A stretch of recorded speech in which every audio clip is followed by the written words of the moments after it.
Welcome to Vesper Shroud, the place where the last frontier becomes the first nightmare. Alaska, a land so vast that entire towns can vanish between its frozen fingers, where winter darkness lasts for months and something ancient stirs in that endless night. I am here because people, real people, have sent me their stories. Not creepypasta, not fiction.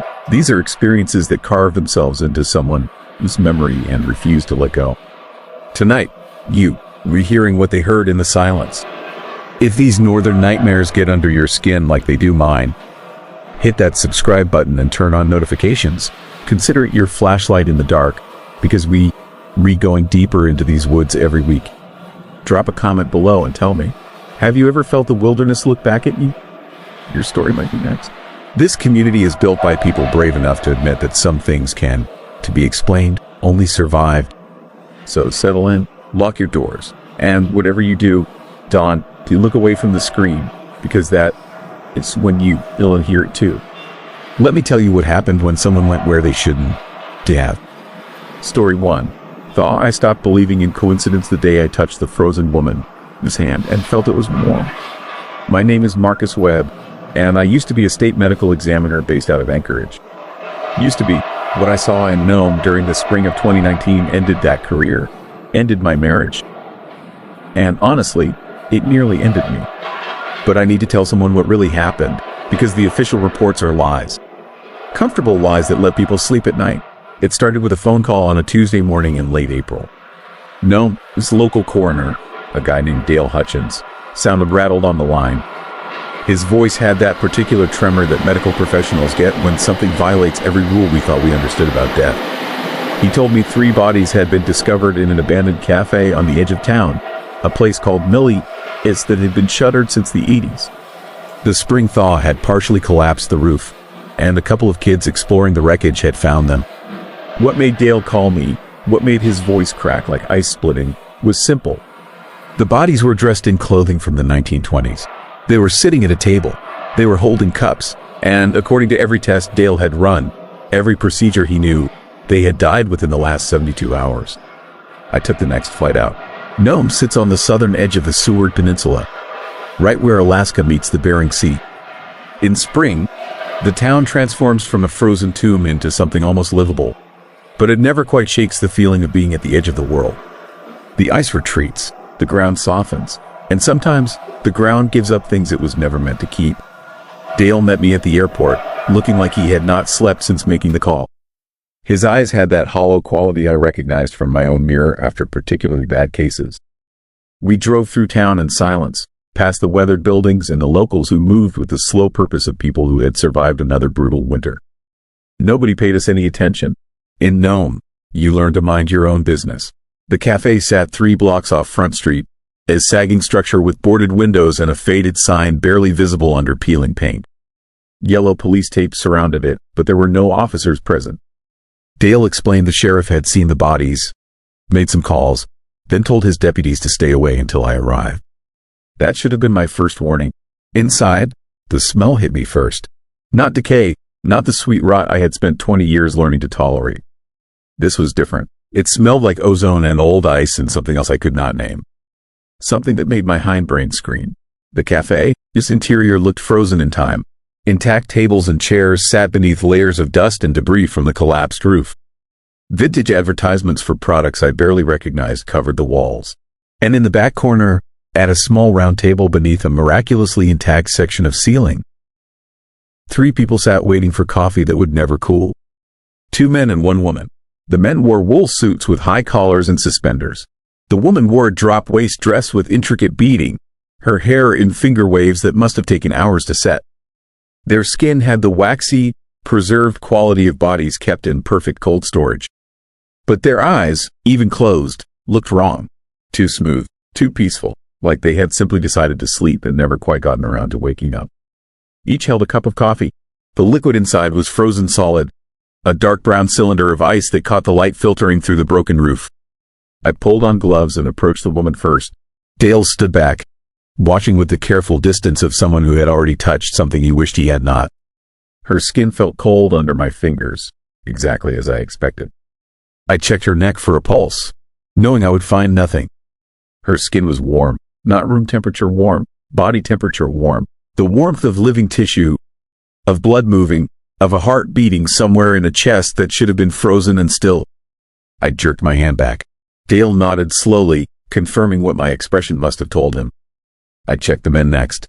Same impossible warmth, same peaceful expressions, same complete absence of any signs of life alongside every sign that life had only just left. I had seen thousands of bodies in my career. I knew what death looked like in every stage, every variation. This was not any of them. Dale handed me his preliminary notes. Time of death estimated between 70 and 76 hours prior. Cause of death undetermined. No visible injuries. No signs of poisoning in preliminary blood work. No indicators of environmental exposure, hypothermia, or any trauma. They had tested positive for being dead by every clinical measure. No pulse, no respiration, no brain activity, no cellular regeneration. But their bodies were warm and showed no signs of decomposition. Their blood was still liquid. Their tissues were still pliable. And when Dale had checked their identification, using papers found in their pockets, he discovered they matched missing persons reports from Nome in 1924. 95 years ago, I spent 6 hours documenting everything. I photographed the scene from every angle. I took tissue samples, blood samples, hair samples. I examined their clothing, their possessions, the cups they held. Everything pointed to the same impossible conclusion. These people had died in 1924, been perfectly preserved somehow, and then died again 3 days ago. The coffee in their cups made no sense either. Chemical analysis showed it was fresh, brewed within the week of our discovery. But the cups themselves were authentic antiques from the 20s. The table showed no signs of disturbance, no evidence anyone had been in this building for decades. As I worked, I became aware of a sound. At first I thought it was wind moving through the damaged roof, but it was too regular, too rhythmic. It sounded like breathing, slow, deep breaths that seemed to come from the walls themselves. Dale heard it too. I could see him tense every time the sound cycled through, his eyes darting to corners and shadows. By the time we loaded the bodies into the transport van, the sun was setting. In Nome during spring, sunset comes late and lingers, painting everything in shades of gold and red that make the landscape look alien. We drove to the morgue in Dale's facility, a small building attached to the regional hospital. That is when things got worse. I had left the bodies on gurneys, covered with sheets, while I compiled my notes and tried to make sense of impossible data. Dale had gone home to sleep. I was alone in the morgue at just past midnight when I heard the sound again. That slow, rhythmic breathing, now clearly coming from inside the examination room. I opened the door. The sheets had fallen from the bodies, and the woman's eyes were open, not glazed or clouded, not the flat stare of a corpse. Her eyes were looking at me with an expression of such profound sadness that I felt my chest tighten. She did not move, did not breathe, but her eyes tracked me as I stumbled backward, every instinct screaming at me to run. Then she blinked. I must have made some sound, some noise of pure animal terror, because the next thing I remember is being outside in the parking lot, my hands shaking so badly I could not get my keys into my car door. I called Dale. I called the sheriff. I called anyone I could think of, babbling about the woman, about her eyes, about the breathing. Dale arrived first. We went back inside together, him holding a flashlight like a weapon, me feeling like every shadow held something watching and waiting. The examination room was exactly as I had left it. The sheets on the floor. The woman on the gurney. Her eyes were closed. Dale checked her. No change in status. Still dead by every measurable standard. Still impossibly warm. Still perfectly preserved. He looked at me with the expression of someone trying to decide if I had lost my mind. But I could see doubt in his eyes too. He had heard the breathing. He had felt the wrongness of this place. We stayed together in the office, drinking coffee neither of us wanted, waiting for sunrise.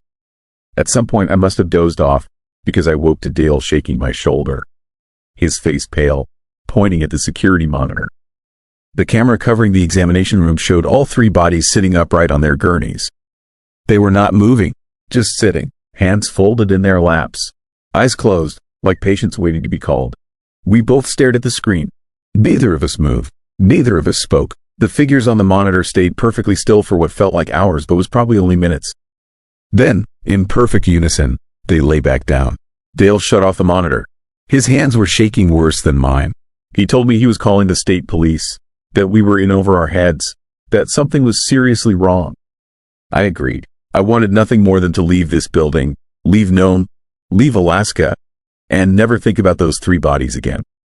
But I needed to know. I needed to understand what I was dealing with, even if every rational part of my mind was screaming that understanding was the last thing I wanted. I went back to the examination room alone. The bodies were exactly as I had left them initially, covered with sheets, still, silent. I approached the woman again, that same terrible pull of professional curiosity overriding survival instinct. I pulled back the sheet. Her eyes opened immediately, and she smiled. Not a death grimace, not a muscular contraction or post-mortem movement. A genuine smile of recognition, of greeting, of something that knew me and was pleased I had returned. Her lips did not move. Her chest did not rise. But somehow, I heard her voice in my head, clear as if she had spoken aloud. We have been waiting. I ran. I actually ran. Something I had never done in 20 years of examining the worst things humans could do to each other.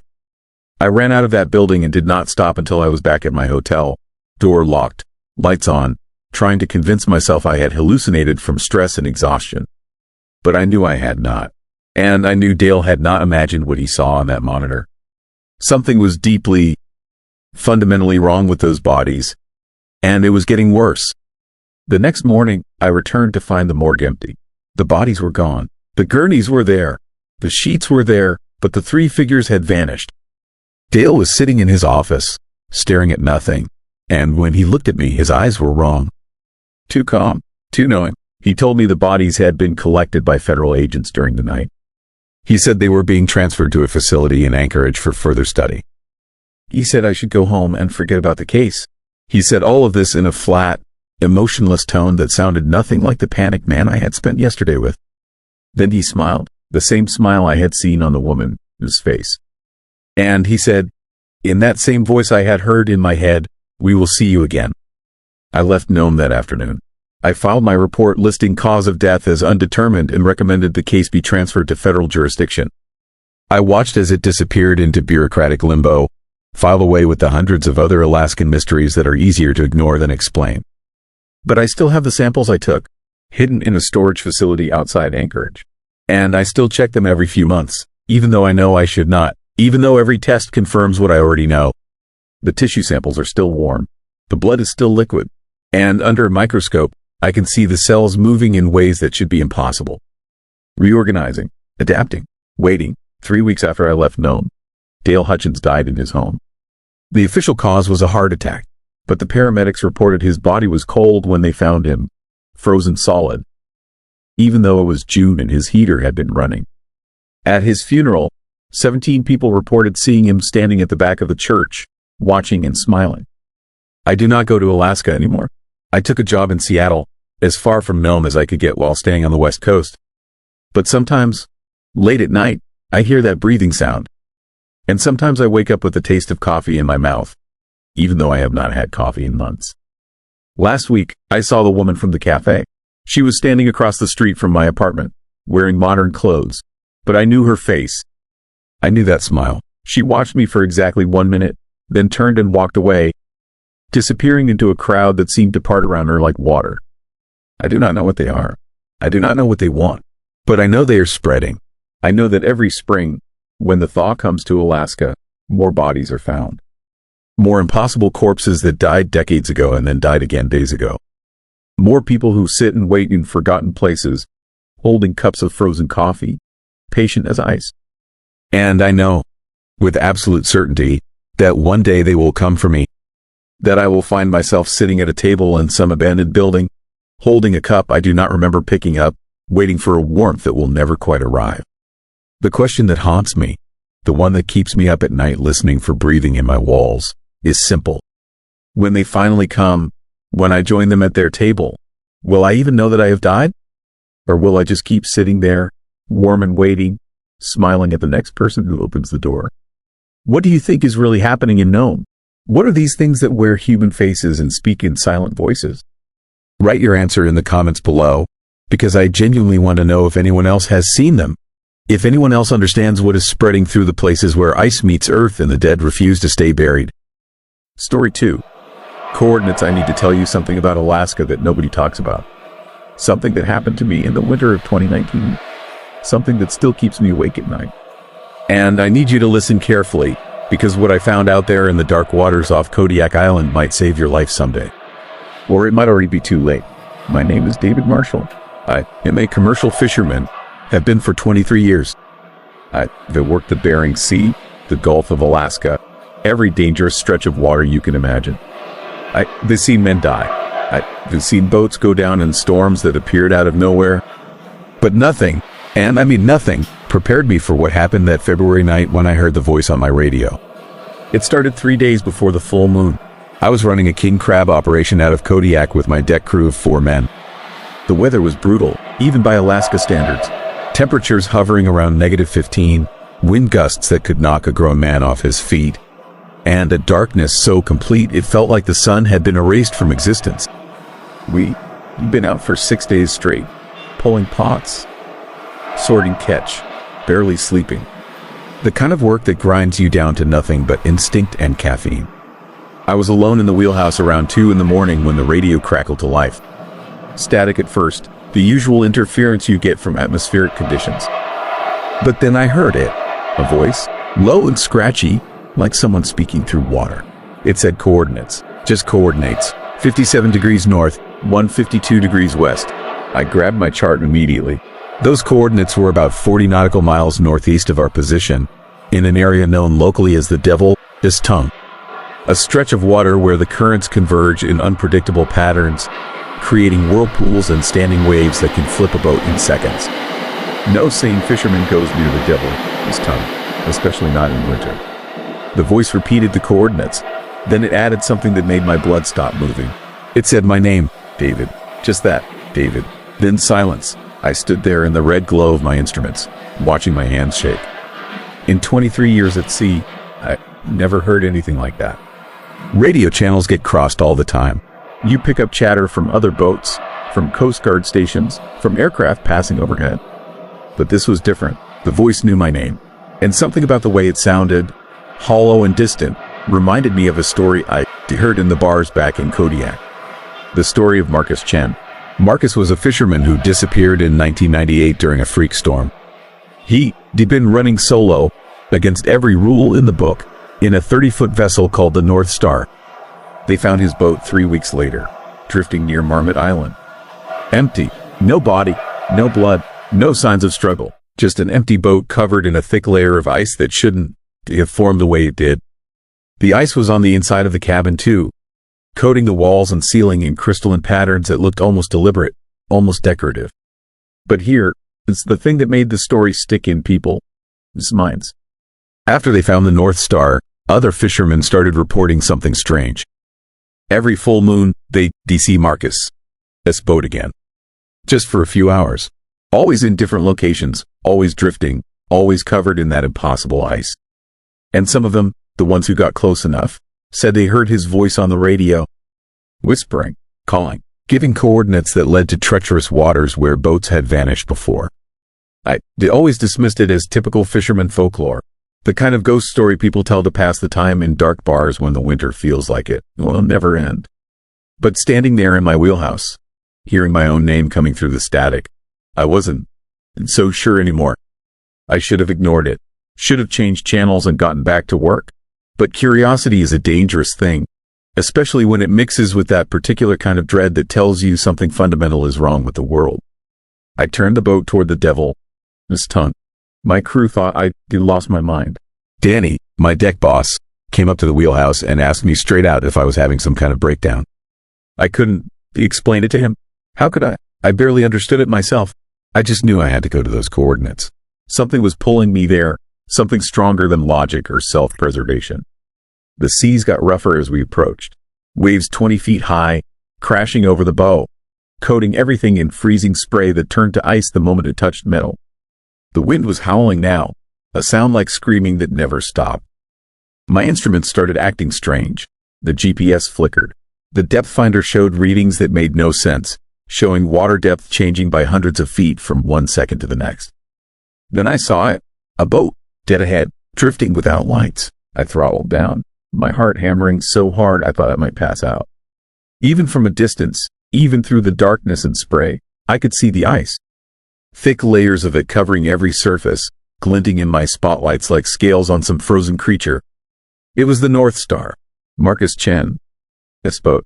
The one that had been lost for 21 years. Danny was beside me now, staring out the windscreen, his face pale. He saw it too. This wasn't hallucination or exhaustion. This was real. The radio crackled again. The voice, clearer now. David, come closer. I need to show you something. Every instinct I had was screaming at me to turn around, to run, to get as far from that ghost boat as possible. But I couldn't. I was locked in place, my hands frozen on the wheel, my eyes unable to look away from the North Star as it drifted in the violent seas. I brought my boat alongside it, close enough to see details. The ice formations were even stranger up close. They formed patterns, shapes that almost looked like writing or symbols. And there, through the frosted windows of the wheelhouse, I saw movement. A figure, standing at the wheel. It turned to look at me. I can't describe the face properly. It was Marcus Chen, or what was left of him. His skin was blue-white, his eyes were completely black, and ice crystals grew from his beard and eyebrows like some kind of grotesque decoration. But he was moving. He was alive, or something that resembled alive. He raised one hand and pointed. Not at me, past me, toward the water behind my boat. I turned, and that was when I saw them. Bodies, floating just beneath the surface. Dozens of them, maybe more, all fishermen, judging by their gear. All frozen in various poses of terror or surprise. Their eyes were open, staring upward through the dark water, and ice had formed in their hair and clothes in those same strange patterns I'd seen on the North Star. Danny was screaming now, backing away from the window. The rest of my crew had come up to see what was happening, and they saw it too. We all saw it. The radio crackled one more time. Marcus, his voice, but colder now, more hollow. These waters take what they want. David, they took me. They took all of us. And now they know your name. The North Star began to sink. Not quickly, but steadily, deliberately. The ice on its surface started glowing with a faint blue light that seemed to come from within. Marcus Chen stood at his wheel, watching me, until the water closed over his head. The last thing I saw was his black eyes, still fixed on mine, as he descended into the dark. The bodies followed, one by one. They slipped deeper, pulled down by currents that shouldn't exist. Within 2 minutes, everything was gone. The North Star, the bodies, even the disturbed water where they'd been. It was as if nothing had happened at all. I turned my boat around and headed back to Kodiak at full speed. We didn't speak about what we'd seen. Not on the trip back. Not when we docked. Not when we filed our catch reports and collected our pay. There was an unspoken agreement that we would never talk about that night. But I couldn't let it go. I started researching. I went through old Coast Guard records, newspaper archives, insurance claims. What I found terrified me more than seeing Marcus Chen, his frozen corpse. Every single one of those bodies I'd seen in the water matched missing fishermen from the past 50 years. Men who vanished in the waters around Kodiak. Boats that had gone down in storms or simply disappeared without explanation. The dates of their disappearances all had something in common. They happened within 3 days of a full moon. And there was more, going back through decades of maritime radio logs. I found dozens of reports of strange transmissions. Voices giving coordinates that led to the Devil's Tongue and other dangerous areas around Kodiak. Fishermen who followed those coordinates sometimes made it back. Often they didn't. I found one report from 1987 that made me physically sick. A fisherman named Robert Kahale had followed coordinates he heard on his radio. He found a drifting boat covered in ice. When the Coast Guard recovered his vessel 3 days later, Robert was inside, frozen solid, with ice growing from his eyes and mouth and patterns that matched the ones I'd seen. His boat radio was still transmitting, broadcasting coordinates. The pattern was clear. Whatever was out there in the Devil's Tongue, it was collecting people, using their voices, using their boats, luring more victims to the same fate. I stopped fishing after that, sold my boat, moved to Anchorage, but first monitor the marine radio frequencies every night, especially around the full moon. And I hear them, voices in the static, giving coordinates. Sometimes I recognize the voices from old photographs of missing fishermen. Sometimes they say my name. Last month, 3 boats went missing near Kodiak during the full moon. The Coast Guard found one of them drifting near Marmot Island. Empty, covered in ice. The radio was still broadcasting. A voice giving coordinates for the devil, his tongue.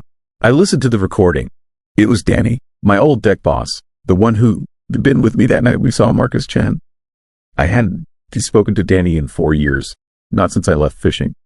I called his wife. She told me Danny had gone out on a solo fishing trip 2 weeks earlier. They found his boat.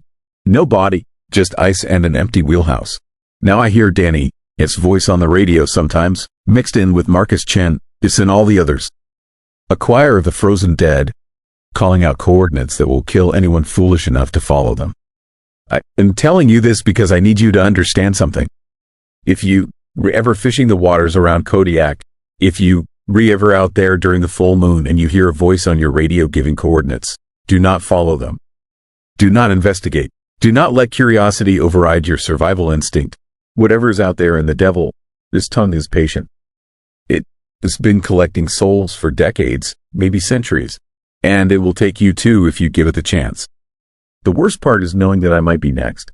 I heard my own voice on the radio last week, faint and distant, but unmistakable, giving coordinates, calling to other fishermen. Part of me is already out there, frozen in those dark waters, becoming part of whatever feeds in the devil, his tongue.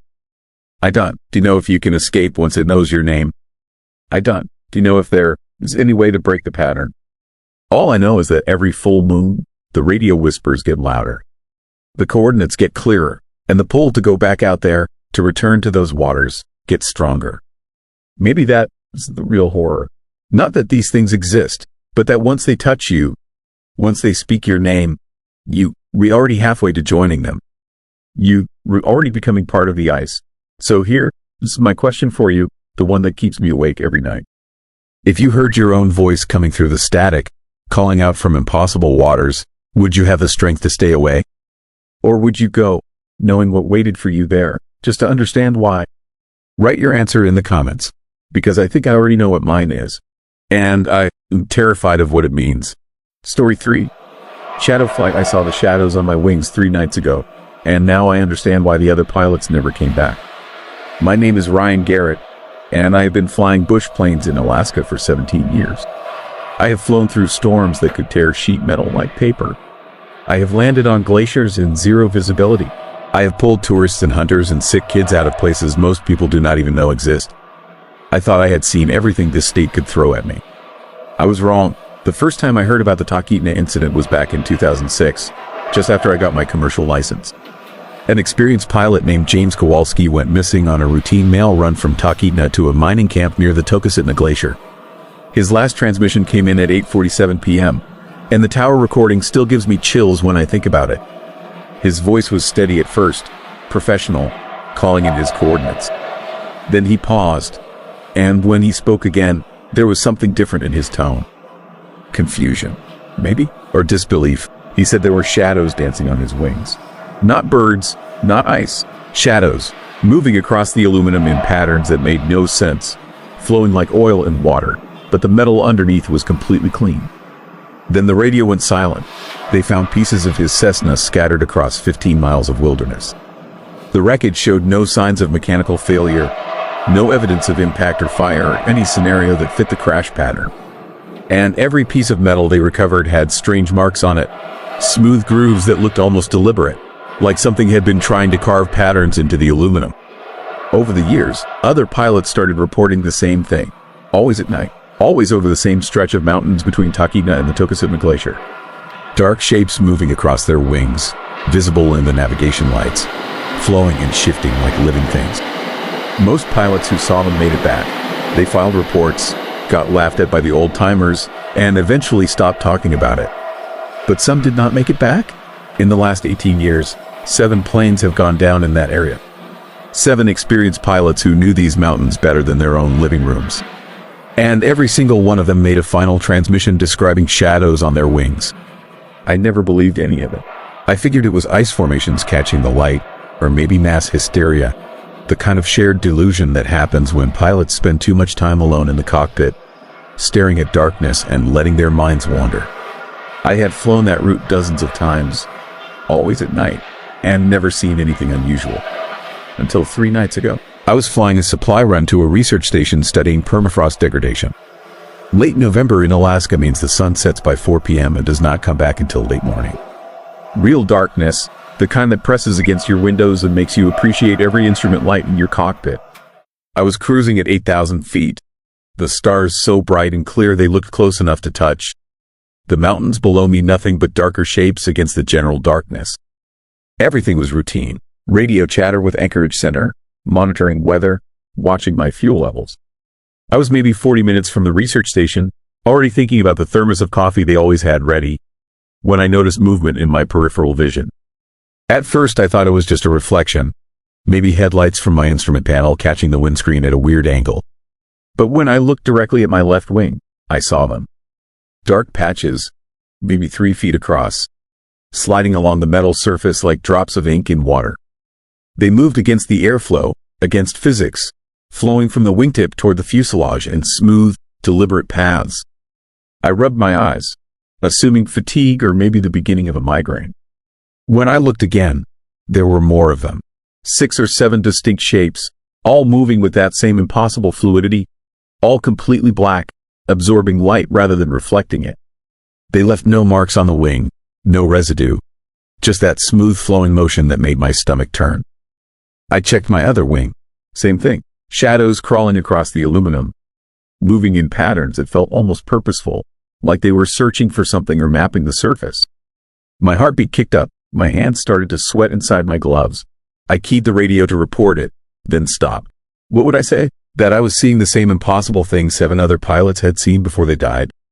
That I was having the exact hallucination that had become a joke in every pilot bar from Anchorage to Fairbanks? I decided to stay quiet and focus on flying. Maintain altitude, maintain heading, get to the research station, and figure out what the hell was happening to me once I was on the ground. The shadows were unnerving, but they were not affecting my flight controls. Everything was responding normally. My airspeed was steady. My altitude was rock solid. Then the shadows started moving faster. They began flowing in circles, creating spiral patterns that spun across the wing surfaces. And as they moved, I noticed the temperature in the cockpit dropping. Not gradually, not the slow chill you get from a failing heater. This was immediate, brutal cold that made my breath fog instantly. That sent ice crystals spreading across the inside of my windscreen. I cranked the heater to maximum. Nothing changed. The cold kept intensifying, seeping through my jacket, my gloves, settling into my bones with the kind of deep ache you get from frostbite. I could see ice forming on my instrument panel, delicate frost patterns spreading across the glass faces of my gauges. And the shadows kept moving, faster now, more frantic, until they were just dark blurs streaking across my wings. I felt the plane shudder. Not turbulence, something else. A vibration that seemed to come from the airframe itself, a resonance that made my teeth ache and my vision blur. That is when I understood. This was not a hallucination. This was not ice or reflected light or any rational explanation. This was something real, something that existed in the spaces between things, and it was trying to get inside my plane. I did the only thing I could think of. I pushed the throttle forward and dove. The Cessna dropped like a stone, my altimeter unwinding fast as I aimed for the valley floor. The sudden acceleration pressed me back into my seat, and for a few seconds the shadows seemed confused, sliding backward along the wings, losing their grip. But they adapted quickly, anchoring themselves somehow, spreading thin like oil slicks, covering more surface area. My radio crackled. Not voices, not static, a sound like wind rushing through a tunnel, mixed with something that might have been breathing. Deep, slow breaths that matched the rhythm of the shadows. Movement. I leveled out at 3,000 feet, just above the tree line, and banked hard right. The maneuver should have thrown off anything loose, should have cleared my wings of ice or debris or any physical thing. The shadows stayed exactly where they were, now covering almost the entire left wing, spreading toward the fuselage. My engine started to cough. I checked my fuel, 3/4 of a tank. Oil pressure was good. Temperature was normal, at least according to the gauge, though that made no sense given the ice covering everything. But the engine kept stuttering, losing power in irregular bursts that made the whole aircraft lurch. The shadows had reached the fuselage. I could see them through my side window, pressed against the metal like flat black hands, sliding along the rivets and seams. And where they touched, the metal looked wrong, darker, older, like it was aging decades in seconds. I thought about Kowalski, his last transmission, about the calm professionalism in his voice as he described impossible things, right up until the moment his radio went dead. About the 7 other pilots who had seen these shadows and never made it home. I was not going to be number 8. I spotted a small frozen lake ahead, maybe half a mile long, its surface covered in snow that looked smooth enough for an emergency landing. It was a terrible idea. Night landing on unprepared terrain, in sub-zero temperatures, with an engine that was failing and shadows eating my plane. But it was the only idea I had. I cut my speed and dropped my flaps, setting up for the approach. The shadows seemed to sense what I was doing. They pulled back from the fuselage, concentrating on the wings again, and I felt the plane grow heavier. Not physically heavier, but like the air itself was becoming thicker, more resistant. My altimeter showed 500 feet, 400, 300. The lake was coming up fast, and in the moonlight I could see it was not as smooth as I had hoped. Pressure ridges ran across the ice, small hills and valleys that could catch a ski or flip the plane. 200 feet. The engine died completely. The propeller windmilled uselessly, and suddenly the only sound was wind rushing past the fuselage and that terrible breathing noise from the radio. 100 feet. The shadows covering my wings began to pulse, brightening and darkening in rhythm with the breathing, and I realized they were not just random shapes. They were forming patterns, symbols, geometric designs that hurt to look at, that made my eyes water and my head pound. I hit the ice at 70 knots, way too fast, and the impact slammed me against my harness hard enough to knock the wind out of me. The plane bounced, slewed sideways, and I fought the controls to keep the wings level. The left ski caught a pressure ridge and the whole aircraft pivoted, spinning across the ice like a toy. When we finally stopped, I was facing back the way I had come, the engine silent. The darkness complete except for the faint glow of my battery-powered emergency lights. The shadows were gone. I sat there for a long time, breathing hard, checking myself for injuries. Nothing broken, nothing bleeding, just shaking hands and a heart rate that felt like it might explode. I looked at my wings through the windows, studying every inch of aluminum I could see. Clean, perfectly normal, no marks, no grooves, no evidence that anything had been crawling across them minutes before. I tried the radio, dead. I tried the emergency beacon, dead. I checked my GPS, dead. Every electrical system in the plane had failed completely, even the ones that should have been impossible to kill. I was 60 miles from the nearest settlement, in negative 20-degree weather, with no way to call for help.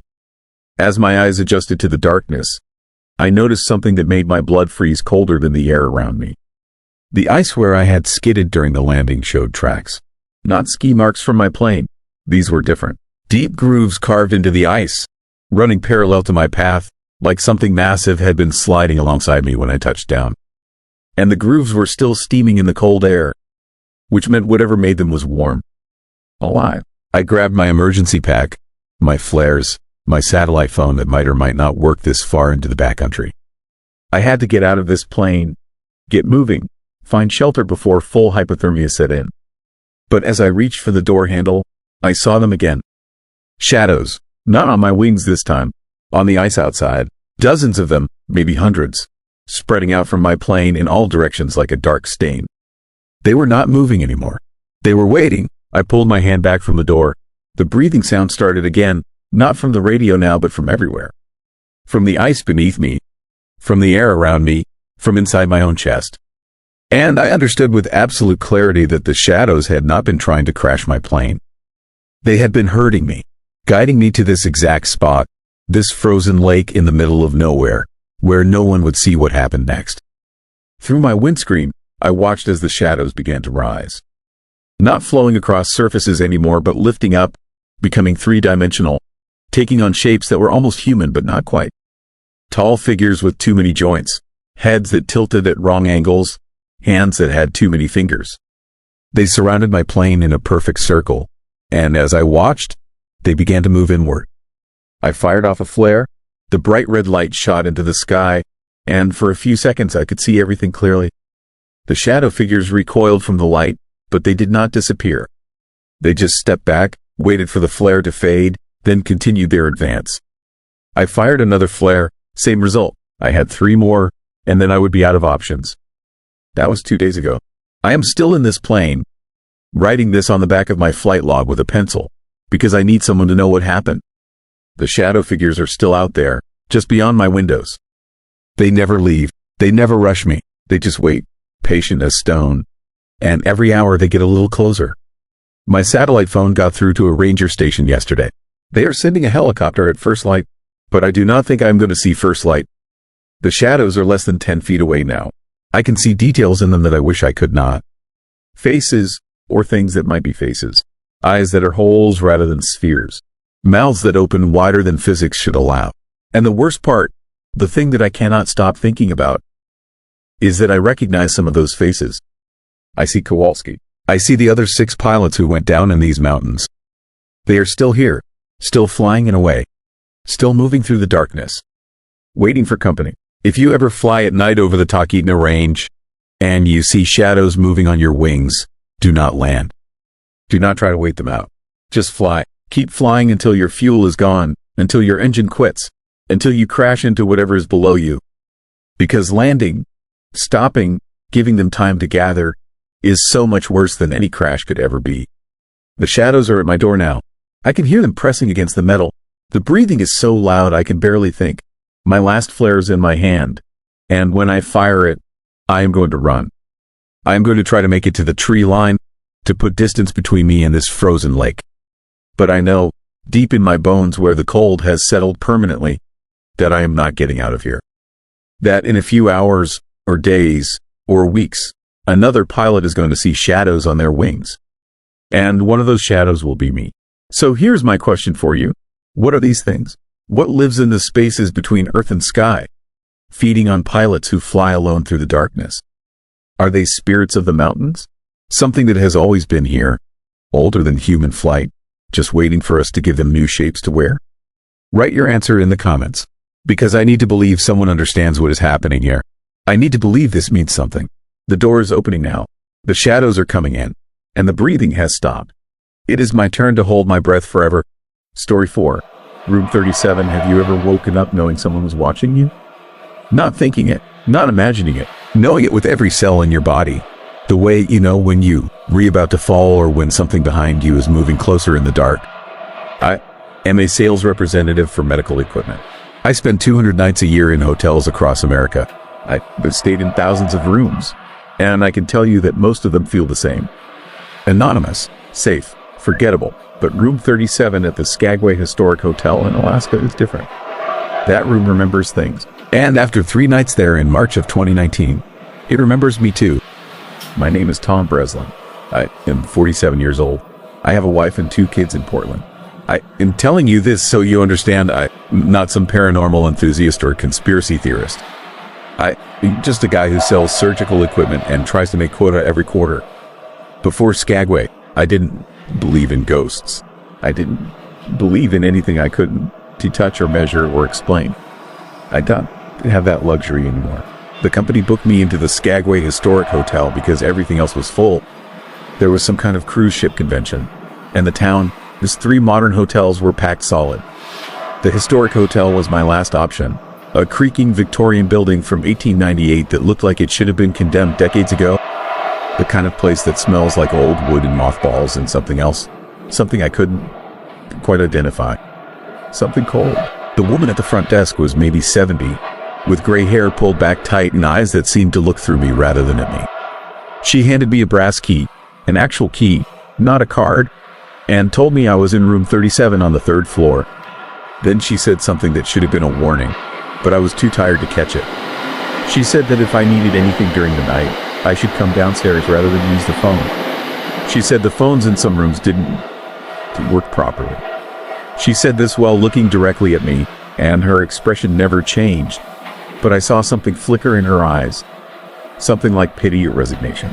I should have asked which rooms. I should have asked why. But I just took my key and headed for the stairs because the elevator looked like it belonged in a museum. Room 37 was at the end of a long hallway that seemed to stretch farther than the building, whose exterior dimensions should have allowed. The wallpaper was old, probably original, with a pattern of roses that had faded to the color of dried blood. The floorboards creaked with every step, and the lights were those old Edison bulbs that barely pushed back the shadows. The room itself was larger than I expected. High ceiling, tall windows with heavy velvet curtains, Antique furniture that actually looked antique rather than reproduction. A 4-poster bed with a quilt that might have been handmade a century ago. And in the corner by the window, a Victorian-era chair with carved wooden arms and burgundy upholstery worn thin by time and use. I remember thinking the chair looked uncomfortable. I remember wondering why anyone would put a chair in that exact spot, facing the bed at an angle, positioned so that anyone sitting in it would have a perfect view of whoever was sleeping. The temperature in the room was wrong. It was March in Alaska, and the hotel's heating system was working overtime, but room 37 felt cold. Not freezing, just cold enough to make me keep my jacket on while I unpacked. Cold enough to make me notice. I had client meetings the next morning, so I worked on my laptop for a few hours, going over product specs and pricing. Around 11, I finally got into bed. The mattress was surprisingly comfortable, and despite the cold and the strangeness of the room, I fell asleep quickly. I woke up at 3:17 in the morning. I know the exact time because I looked at my phone immediately, that instinctive grab for familiar technology when something feels wrong. The room was darker than it should have been. The streetlights outside should have created some ambient glow through the curtains, but the darkness felt complete, almost solid. And someone was sitting in the chair. I could see her outline against the slightly less dark background of the window. A woman in a long dress, sitting perfectly still, her hands folded in her lap. Watching me. My first thought was that someone had broken into my room. My second thought was that I needed to turn on the light. My third thought, the one that made my stomach turn to ice, was that the figure in the chair wasn't moving at all. Not breathing, not shifting position, just sitting there with an absolute stillness that no living person can maintain. I fumbled for the lamp on the nightstand. My hands were shaking so badly I almost knocked it over. When the light finally came on, the chair was empty. I sat there for maybe 20 minutes, staring at that chair, my heart trying to break through my ribs. I checked the door, still locked, chain still in place. I checked the windows, locked, and we were 3 stories up with no fire escape. I checked the bathroom, the closet, every space large enough to hide a person. Nothing. I told myself it was a dream. That moment between sleeping and waking when the brain creates images that seem real. I read about that somewhere. Sleep paralysis or hypnagogic hallucinations or some other technical term that explained away impossible things. I left the light on and eventually fell back asleep. The next day, I asked the front desk woman about the room. I tried to be casual about it, asking if other guests had reported anything unusual. She looked at me with those see-through eyes and asked what I meant by unusual. I said I thought I'd seen someone in my room during the night. She nodded, like this was the most normal thing in the world, and told me about room 37, its history. In the winter of 1898, a woman named Catherine Wells arrived in Skagway from San Francisco. She was supposed to marry a prospector named James Garrett who struck gold into Klondike. James had paid for her passage, sent her money for a wedding dress, arranged for a room at the hotel. Catherine arrived in January wearing a white Victorian wedding gown, ready to start her new life. James never came. She waited in room 37 for 3 weeks, sitting in that chair by the window, watching the street below for any sign of her groom. She refused to take off the wedding dress, refused to eat most days, just sat and watched and waited while the Alaska winter closed in around her. They found her on February 14th, still in the chair, still in the wedding dress, frozen solid. The window had been open, just a crack, but enough for the cold to seep in over those weeks. The official cause of death was exposure, but everyone knew the real cause was heartbreak and stubbornness and the kind of hope that kills you slowly. The hotel staff found a letter in her belongings. James Garrett had frozen to death in a blizzard 2 days after sending for Catherine. He'd never known she'd made the journey. She'd never known he was dead. 2 people who loved each other, both killed by the same unforgiving winter, missing each other by days and miles. The front desk woman told me all of this in a flat, practiced voice, like she'd recited it 100 times before. Then she said that Catherine never left room 37, that she still sits in that chair, still wearing her wedding dress, still waiting for James to come up those stairs and make her his wife. She said most guests who see Catherine dawn to come back for a second night. She said I could request a different room if I wanted. I should have taken her up on that offer.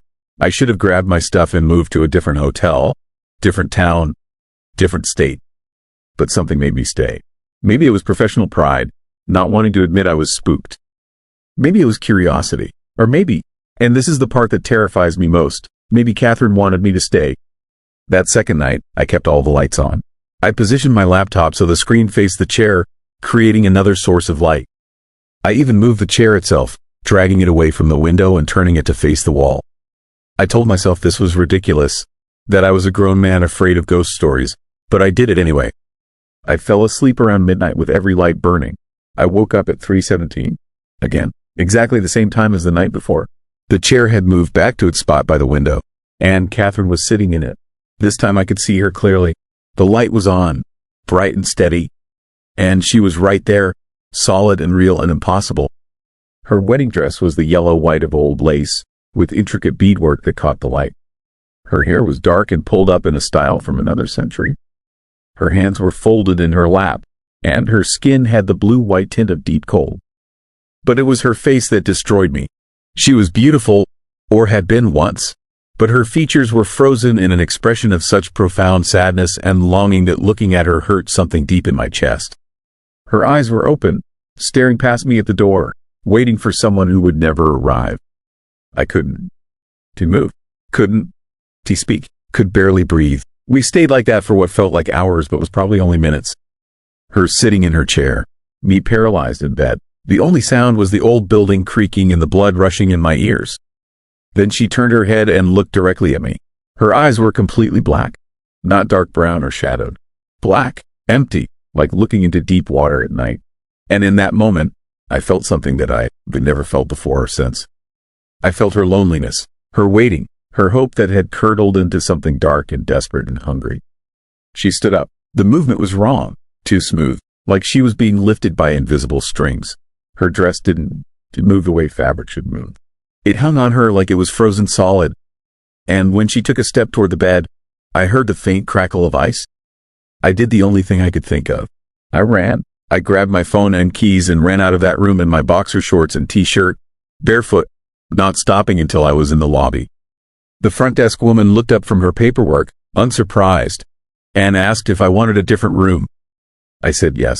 I said it about 5 times, my voice shaking so badly I barely sounded human. She gave me room 12 on the first floor. She said I could collect my things from room 37 in the morning. She said this like it was standard procedure, like men running from that room in the middle of the night was just another part of her job. I didn't sleep. I sat in room 12 with my back against the door until sunrise, jumping at every sound, convinced Catherine would find me. When morning came, I went back upstairs to get my belongings. The door to room 37 was open. I hadn't left it open, but there it was, hanging wide like an invitation or a threat. My stuff was neatly packed. My laptop closed and placed on top of my suitcase. My clothes folded. Everything arranged with a care I definitely hadn't shown when I fled in terror 6 hours earlier. And sitting on the bed was a photograph. An old one, daguerreotype or tintype or whatever they called photos from that era. It showed a young woman in a wedding dress, standing in what was clearly room 37. She was smiling, or trying to, but her eyes held a desperation that was painful to see. On the back, in faded ink, someone had written Catherine and James, February 1898. I took my things and left. I didn't ask about the photo. Didn't say goodbye to the front desk woman.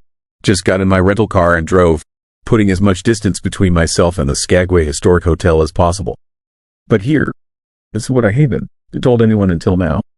Here is the part that keeps me awake even now, 4 years later, in hotels across America. I still have that photograph. It's in my wallet right now, tucked behind my driver's license. And every time I look at it, Catherine's expression is different. Sometimes she is smiling. Sometimes she is crying. Sometimes she is staring at the camera with those empty black eyes. And in those moments, I swear I can feel the temperature drop around me. Last month, I had a business trip that would have taken me back through Alaska. My route included Skagway. The company had already booked the hotel room. When I called to check the reservation, the front desk woman answered. Same voice, same flat tone. She said they were holding room 37 for me. She said Catherine had been asking about me. I canceled the trip, made up an excuse about a family emergency, took the hit to my commission rather than go back to that hotel. But I dream about it now. Every few nights, I'm back in room 37, and Catherine is sitting in her chair, watching me with those black eyes. And every time, she is closer to the bed than she was before. I wake up at 3:17 in the morning, no matter where I am, and for just a moment, I smell something cold and old, like winter in a dead woman. This room. I looked up James Garrett, his story, found records in the Skagway Museum archives. He did freeze to death in January 1898. But here is what the record's done. He mentioned what I found in old newspaper clippings buried in digital archives. James had made it back to Skagway, had survived the blizzard. He'd been found alive by other prospectors and brought to town. He died in the hotel, in the lobby, calling Catherine his name. He'd been 20 feet below her room, trying to climb the stairs to reach her, when his heart gave out from exposure and exhaustion. She'd been sitting in her chair above him, waiting, while he died trying to reach her. They'd been in the same building, so close, and both of them had died alone, separated by floors and walls and the cruel timing of fate. I think that's what I felt when Catherine looked at me. Not just loneliness, not just longing, but rage, the fury of someone who waited and hoped and died for nothing, who spent eternity in that room, watching the door, knowing her groom had been right there and never made it those final 20 feet. The hotel is still operating. Room 37 is still available for booking. They don't charge extra for it. Don't advertise the ghost. Just let people discover Catherine on their own, night after night, year after year. 125 years of guests waking up to find a dead bride sitting in the corner, frozen in her eternal wait. The question that haunts me is this: what does Catherine want? Is she still waiting for James, doomed to repeat her vigil forever? Or is she looking for something else now? Someone else? A way out of that room and that chair and that moment of hope that killed her? Because sometimes, late at night in hotel rooms across America, I hear footsteps in the hallway. I hear them stop outside my door. I hear the sound of fabric rustling, like a dress made stiff with ice. And I wonder if Catherine has finally stopped waiting, if she has decided to leave room 37 and find what she is looking for in the world of the living. I wonder if I brought her with me when I took that photograph. If some piece of her is attached to it, following me from city to city, hotel to hotel, getting closer every time I fall asleep. Tonight I am in a hotel in Denver, room 237, different state, different building, but it is 3 in the morning now, and I just woke up, and the chair in the corner of this room that I didn't notice when I checked in looks familiar. Victorian, burgundy upholstery worn thin by time, and I swear I can smell something cold. So here is what I need to know, what I need you to think about. If you found yourself in a room with a ghost, a real ghost, something that died in pain and waited in vain and now exists in some state between memory and madness, would you feel pity or terror? Would you try to help or would you run? Write your answer in the comments, because I think Catherine is listening, and I think she is very interested in what you have to say. Still breathing? Good sign. If these stories are rewiring something in your brain like they do mine, subscribe. There is so much more in the archive. Quick thought for the comments. Anyone else hearing things they can source right now? Just me. Drop a yes below. Sometimes I wonder if these stories open doors we shouldn't touch. Anyway, here is what happened next. Story 5. Cordova Ice Maze. I heard my son laughing inside a wall of ice that did not exist 12 hours earlier, and I knew he was already gone. My name is Tom Brennan, and what happened in Cordova, Alaska last winter destroyed everything I thought I understood about the world. I moved to this fishing town of 2,000 people 3 years ago after my divorce, bringing my 8-year-old son Michael with me.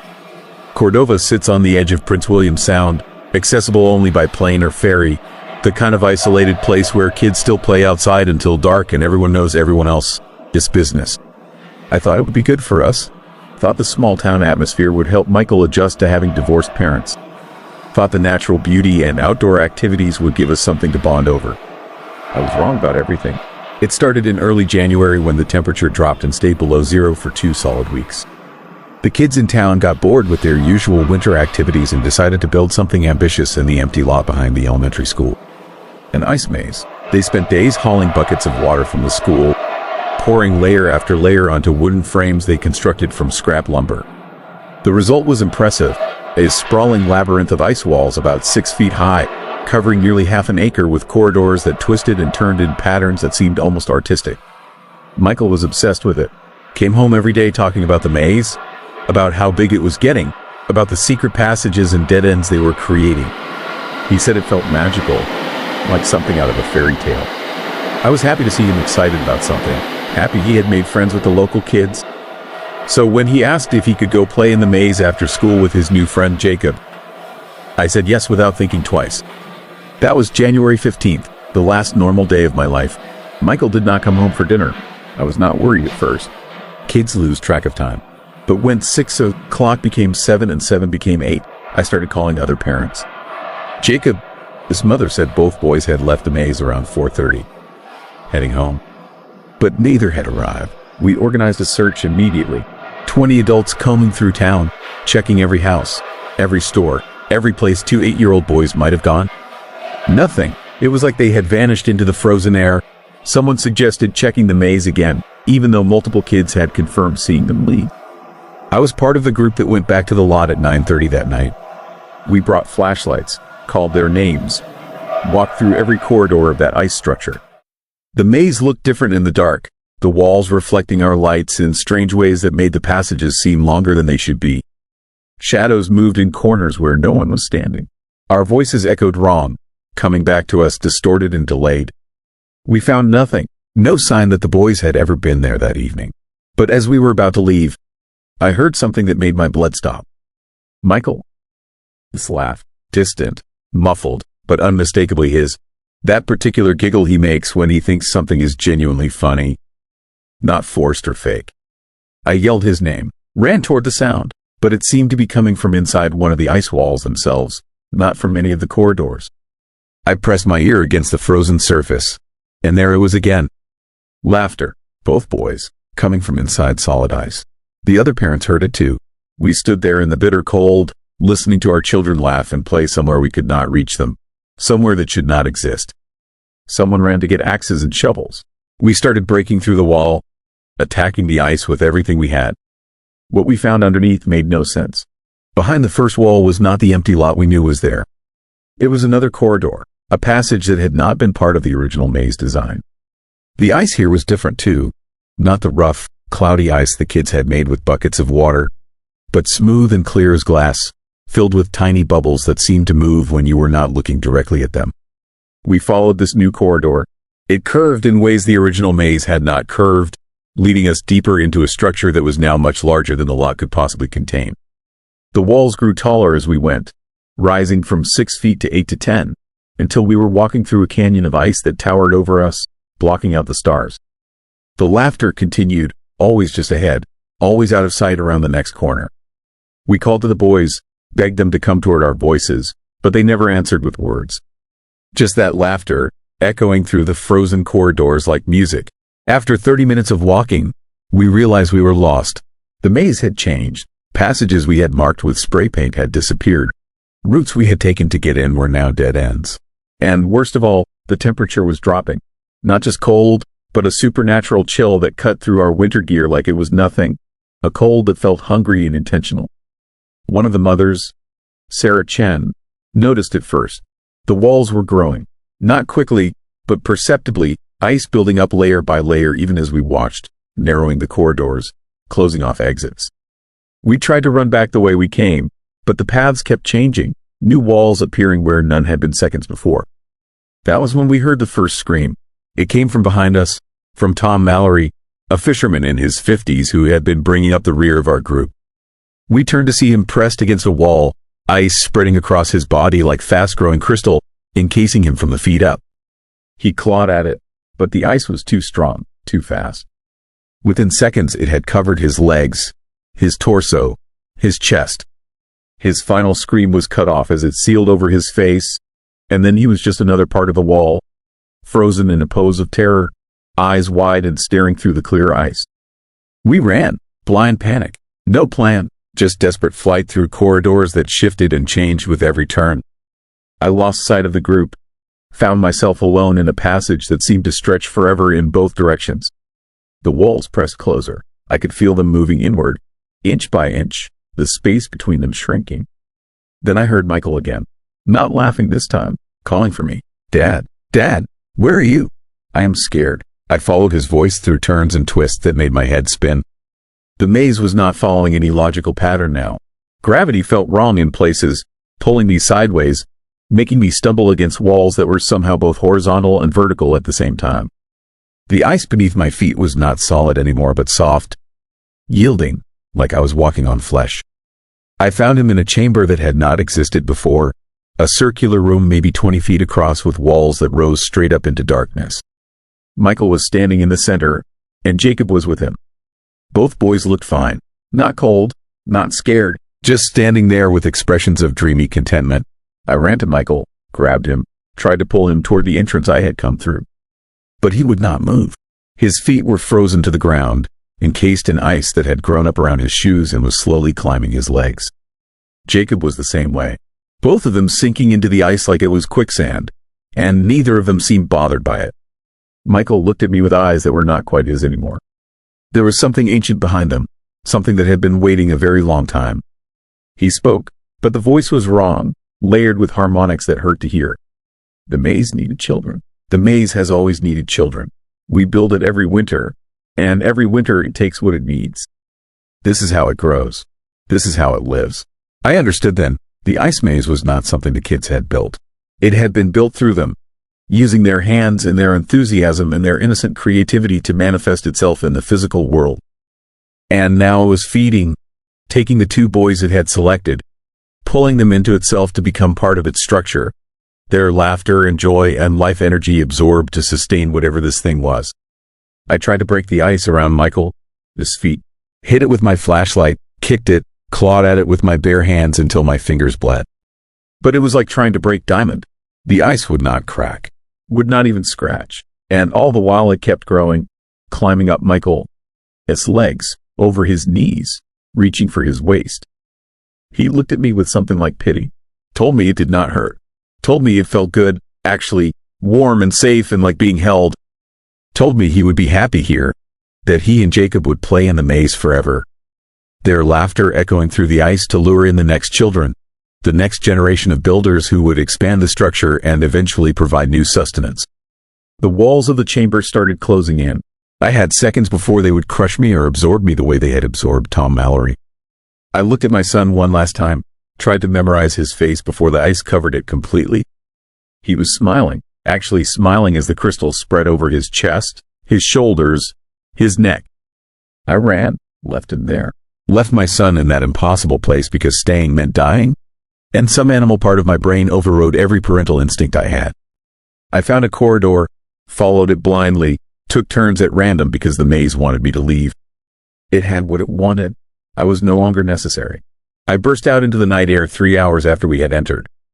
The maze behind me looked normal again, just a fun ice structure built by children, 6 feet high and covering maybe a quarter acre. Smaller than it had been. Ordinary. The other parents who had made it out were there too. 7 of us out of the 20 who had gone in. We were scattered across the lot, collapsed in the snow, sobbing and shaking and unable to explain to the police who arrived what had happened. They searched the maze, brought in thermal imaging, ground-penetrating radar, cadaver dogs. Found nothing. The structure was exactly what it appeared to be. Ice walls built around wooden frames. Water frozen in the cold Alaskan winter. Completely solid with no hidden chambers or passages. No bodies, no trace of the 13 people who had disappeared inside. The town dismantled the maze the next day. Took axes and picks to it, broke it down into chunks, melted it with industrial heaters brought in from Anchorage. But I know it will come back.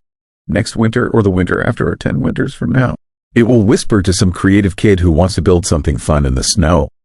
And they will start constructing it again without knowing why, following a pattern they think they invented but is actually being fed to them from something old and patient and hungry. I still live in Cordova. Cannot bring myself to leave. Because sometimes, on the coldest nights, when the wind comes down from the glaciers and the temperature drops below zero, I can hear Michael laughing.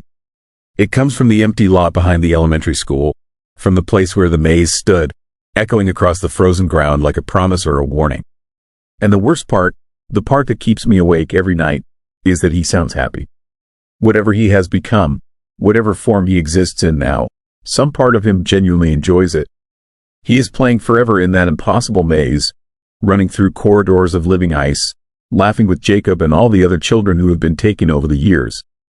their joy sustaining something we were never meant to understand. The town does not talk about what happened. The official story is that Michael and Jacob fell through the ice on the Sound and drowned, that the adults who went missing during the search were caught in a sudden storm and suffered from exposure-related delusions. But everyone who was there knows the truth. Everyone who heard those children laughing from inside walls that should not exist. Everyone who watched people get absorbed into ice that grew and moved with predatory intelligence. Sometimes I wonder if I should have stayed. Should have let the maze take me too so I could be with Michael, playing in those endless frozen corridors for eternity. Would that be so bad? He sounded happy. Maybe whatever existence he has now is better than the one he had before. But then I remember his eyes in those final moments. Remember the thing looking out through them that was ancient and alien and fundamentally wrong. And I know that what wears his face now is not my son anymore. It is something that has consumed him, that uses his laughter as bait for the next generation, that will wait patiently through however many winters it takes until the conditions are right to build itself again. I monitor the lot, watch it every day, and I see them sometimes, kids playing in the snow, stacking it into walls, getting ideas about building forts or tunnels or mazes. I chase them away. Tell them it is dangerous, that they need to play somewhere else. They think I am the crazy old man, the one who lost his kid and never recovered. They do not understand that I am trying to save them. That their innocent desire to create something fun in winter is exactly what it needs. That their creativity and energy and joy are fuel for something that should not exist. I am writing this down because I need people to know. Need them to understand what is waiting in small towns across Alaska, in empty lots and frozen fields where children play. The ice maze is not unique. It is part of a pattern, a phenomenon that appears wherever the conditions are right. Extreme cold, isolated communities, children with imagination and time. Last week I heard that kids in Valdez started building an ice fort. Next month there are reports of an elaborate snow castle going up in Homer. The pattern is spreading. The thing that took Michael is waking up in multiple locations, reaching out through the creativity of innocent children, building itself piece by piece across the state. And I am powerless to stop it. Because how do you warn people about something that sounds insane? How do you tell parents that their children, this winter fun is actually manifesting something predatory? They will think you are traumatized, delusional, unable to accept a tragic accident. But I know what I heard. Know what I saw? Know that my son is still out there somewhere, trapped in a maze that exists between moments, between temperatures, in that space where ice becomes something more than frozen water. So I'm asking you, everyone listening to this, to think carefully about what your children build this winter.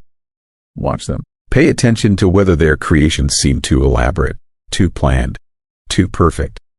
Notice if they talk about the structure like it is telling them what to do. And most importantly, if you ever hear children laughing from inside walls that should be solid, do not go looking for them. Do not try to rescue them, because the maze only takes what it needs, but it will gladly accept volunteers. I want you to answer something for me in the comments below, and I need you to be honest. If you heard your child laughing from somewhere impossible, somewhere they could not physically be, would you go after them knowing you might never come back? Or would you call for help and wait, even though waiting might mean losing them forever? Tell me, because I made my choice that night in the maze, and I have to live with it every day. And I need to know if anyone else would have done differently. Story 6. Pale crew, the dead fishermen were waving at me from the deck of a ship that should not exist. My name is Carl Hendricks, and I have worked as a commercial fisherman out of Homer, Alaska for 23 years. I know these waters like I know my own reflection. I know every rock formation, every current pattern, every weather sign that can save your life or end it. I thought the ocean had shown me all its secrets, all its moods, all its dangers. I was wrong about that. It started on a Tuesday morning in late October, the kind of day where the fog rolls in so thick you cannot see your own bow from the wheelhouse. I was running my boat, the Sarah May, out to check my crab pots about 15 miles offshore. The GPS was working fine, the radar was clear, and I had made this exact run probably 1,000 times before. The fog that morning felt different though, heavier somehow. It did not just obscure vision, it seemed to muffle sound too, deadening the normal ocean noises until all I could hear was my own engine and the occasional cry of a gull somewhere in that gray void. I was maybe 10 miles out when I saw the first sign that something was wrong. A piece of wood floated past my starboard side, old and weathered, carved with symbols I did not recognize. Then another piece, Then a whole section of what looked like a ship's railing. The wood so rotted and barnacle covered it should have sunk decades ago. I slowed the Sarah May to a crawl, scanning the water for more debris. Floating wreckage means a vessel in distress, and out here, we look out for each other. It is not just courtesy, it is survival. But the pieces I was seeing did not match any modern boat. The wood was hand-hewn, joined with methods I had only seen in maritime museums. That is when the fog ahead of me began to glow. Not bright, not like a spotlight or flare, just a soft luminescence, like moonlight filtering through clouds, except the sun was barely up and completely hidden by the fog.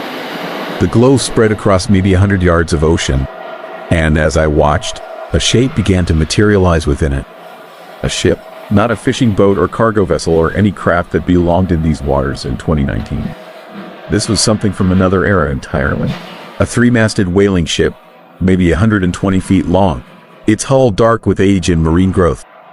The sails hung in tatters from the rigging, and the whole structure listed slightly to port, like it was taking on water. But it was not sinking. It was not moving at all. It just sat there in the fog, solid and real, close enough that I could read the name painted on the bow in faded white letters. The Evangeline, a ship I had heard about in stories told by old-timers in the harbor bars, a vessel that went missing in 1912 with all hands during a storm off the Kenai Peninsula. A ship that had been lost for over a century. I cut my engine, letting the Sarah May drift, trying to process what I was seeing. Every rational part of my brain said this was impossible. Ships do not just reappear after 100 years. The ocean does not get back what it takes. But there it was, as real as my own hands gripping the wheel. Then I saw the crew. They stood along the deck railing, maybe 20 or 30 figures, all facing in my direction. Even through the fog, even with the distance between us, I could tell something was profoundly wrong with them. They were too pale, their skin having a translucent quality like wax paper held up to light. They did not move naturally. Their postures were too rigid, their heads held at angles that made my neck ache just looking at them. And they were all waving. Slow, deliberate gestures, their arms rising and falling in perfect unison, like they had practiced this greeting 1,000 times. I grabbed my radio and keyed the mic, ready to call this in to the Coast Guard. But before I could speak, I heard something that made my blood turn cold. A voice came through the speaker, crackling with static, speaking in a cadence that sounded wrong. Too formal, too precise. The voice said my name. Not just my first name, my full name, including my middle name that I never use. That is not on any of my boat documentation. And then it said something that stopped my heart. It told me my grandfather, his name, Samuel Hendricks, a man who had been a whaler in these same waters in the early 1900s. A man who had died long before I was born. The voice said Samuel was waiting for me, that he had been waiting a long time, that the crew of the Evangeline had room for one more. I dropped the radio like it had burned me. The figures on the ghost ship stopped waving. Instead, they all turned as one, moving with that same unnatural synchronization, and began walking toward the far side of the deck, toward a gap in the railing that led down to the water. One by one, they stepped off the edge and disappeared. I counted them. 27 figures walked off that ship and into the fog-shrouded ocean. And as the last one vanished, I heard splashing sounds. Not the normal splash of something heavy hitting water. These were lighter, more deliberate. The sound of something moving through the water. Swimming toward me. I fired up my engine and threw the throttle wide open.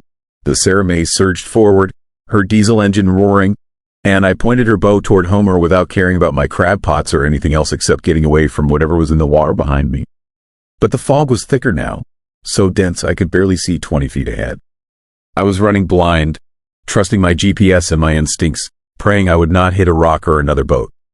Behind me, I could still hear that splashing, keeping pace with my speed, never falling behind no matter how fast I pushed the Sarah May. My radar screen showed something that made no sense. Multiple contacts, dozens of them, spread out in a line behind my boat. They were moving at 12 knots, impossible for anything swimming, but the radar did not lie. Whatever was following me was keeping perfect formation, and they were getting closer. I grabbed a flare gun from my emergency kit and fired it straight up. The red light burst through the fog, painting everything in shades of blood and shadow. For just a moment, maybe 3 seconds, I could see clearly behind me. The water was full of them, pale figures swimming just below the surface, their faces turned up toward my boat, their mouths open in expressions that might have been screams or might have been smiles. And in the front, leading the pack, I saw a face I recognized from old family photographs. My grandfather Samuel, looking exactly as he had in pictures from 1910, young and strong, except his skin had that same translucent quality as the others. The flare faded, the fog swallowed everything again, but I could not unsee what I had witnessed. My grandfather was down there, in the water, chasing me with the dead crew of the Evangeline. I pushed the Sarah May harder than I ever had, listening to the engine strain, feeling the whole boat shudder with the effort. The splashing behind me grew louder, closer, until I could hear individual sounds. Hands slapping against waves, bodies cutting through water with unnatural efficiency, and underneath it all, a sound like singing. A chanty in a language I did not recognize, voices blending in harmony that was beautiful and terrible at the same time. The fog began to thin.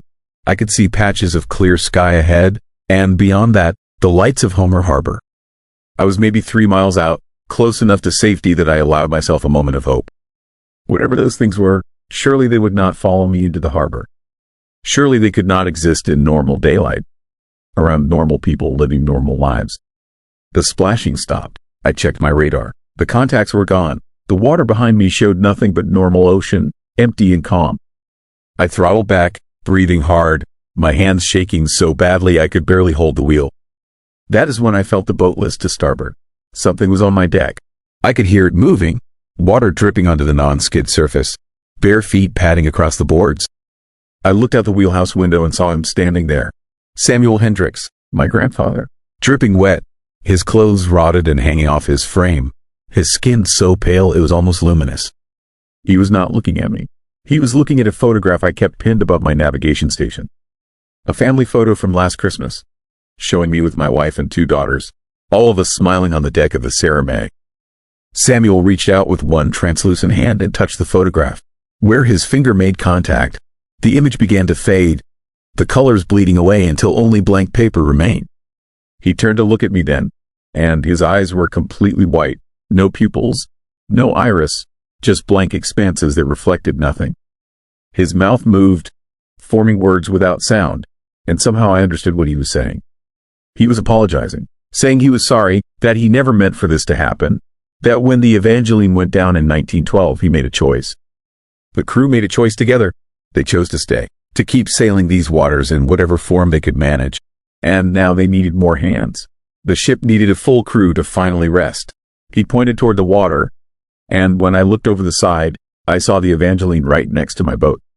Impossibly close, solid and real in the morning light. The other crew members stood on deck, all watching me with those blank white eyes. Samuel held out his hand to me, an invitation, a summons, a family obligation that spanned a century. I did something then that I am not proud of.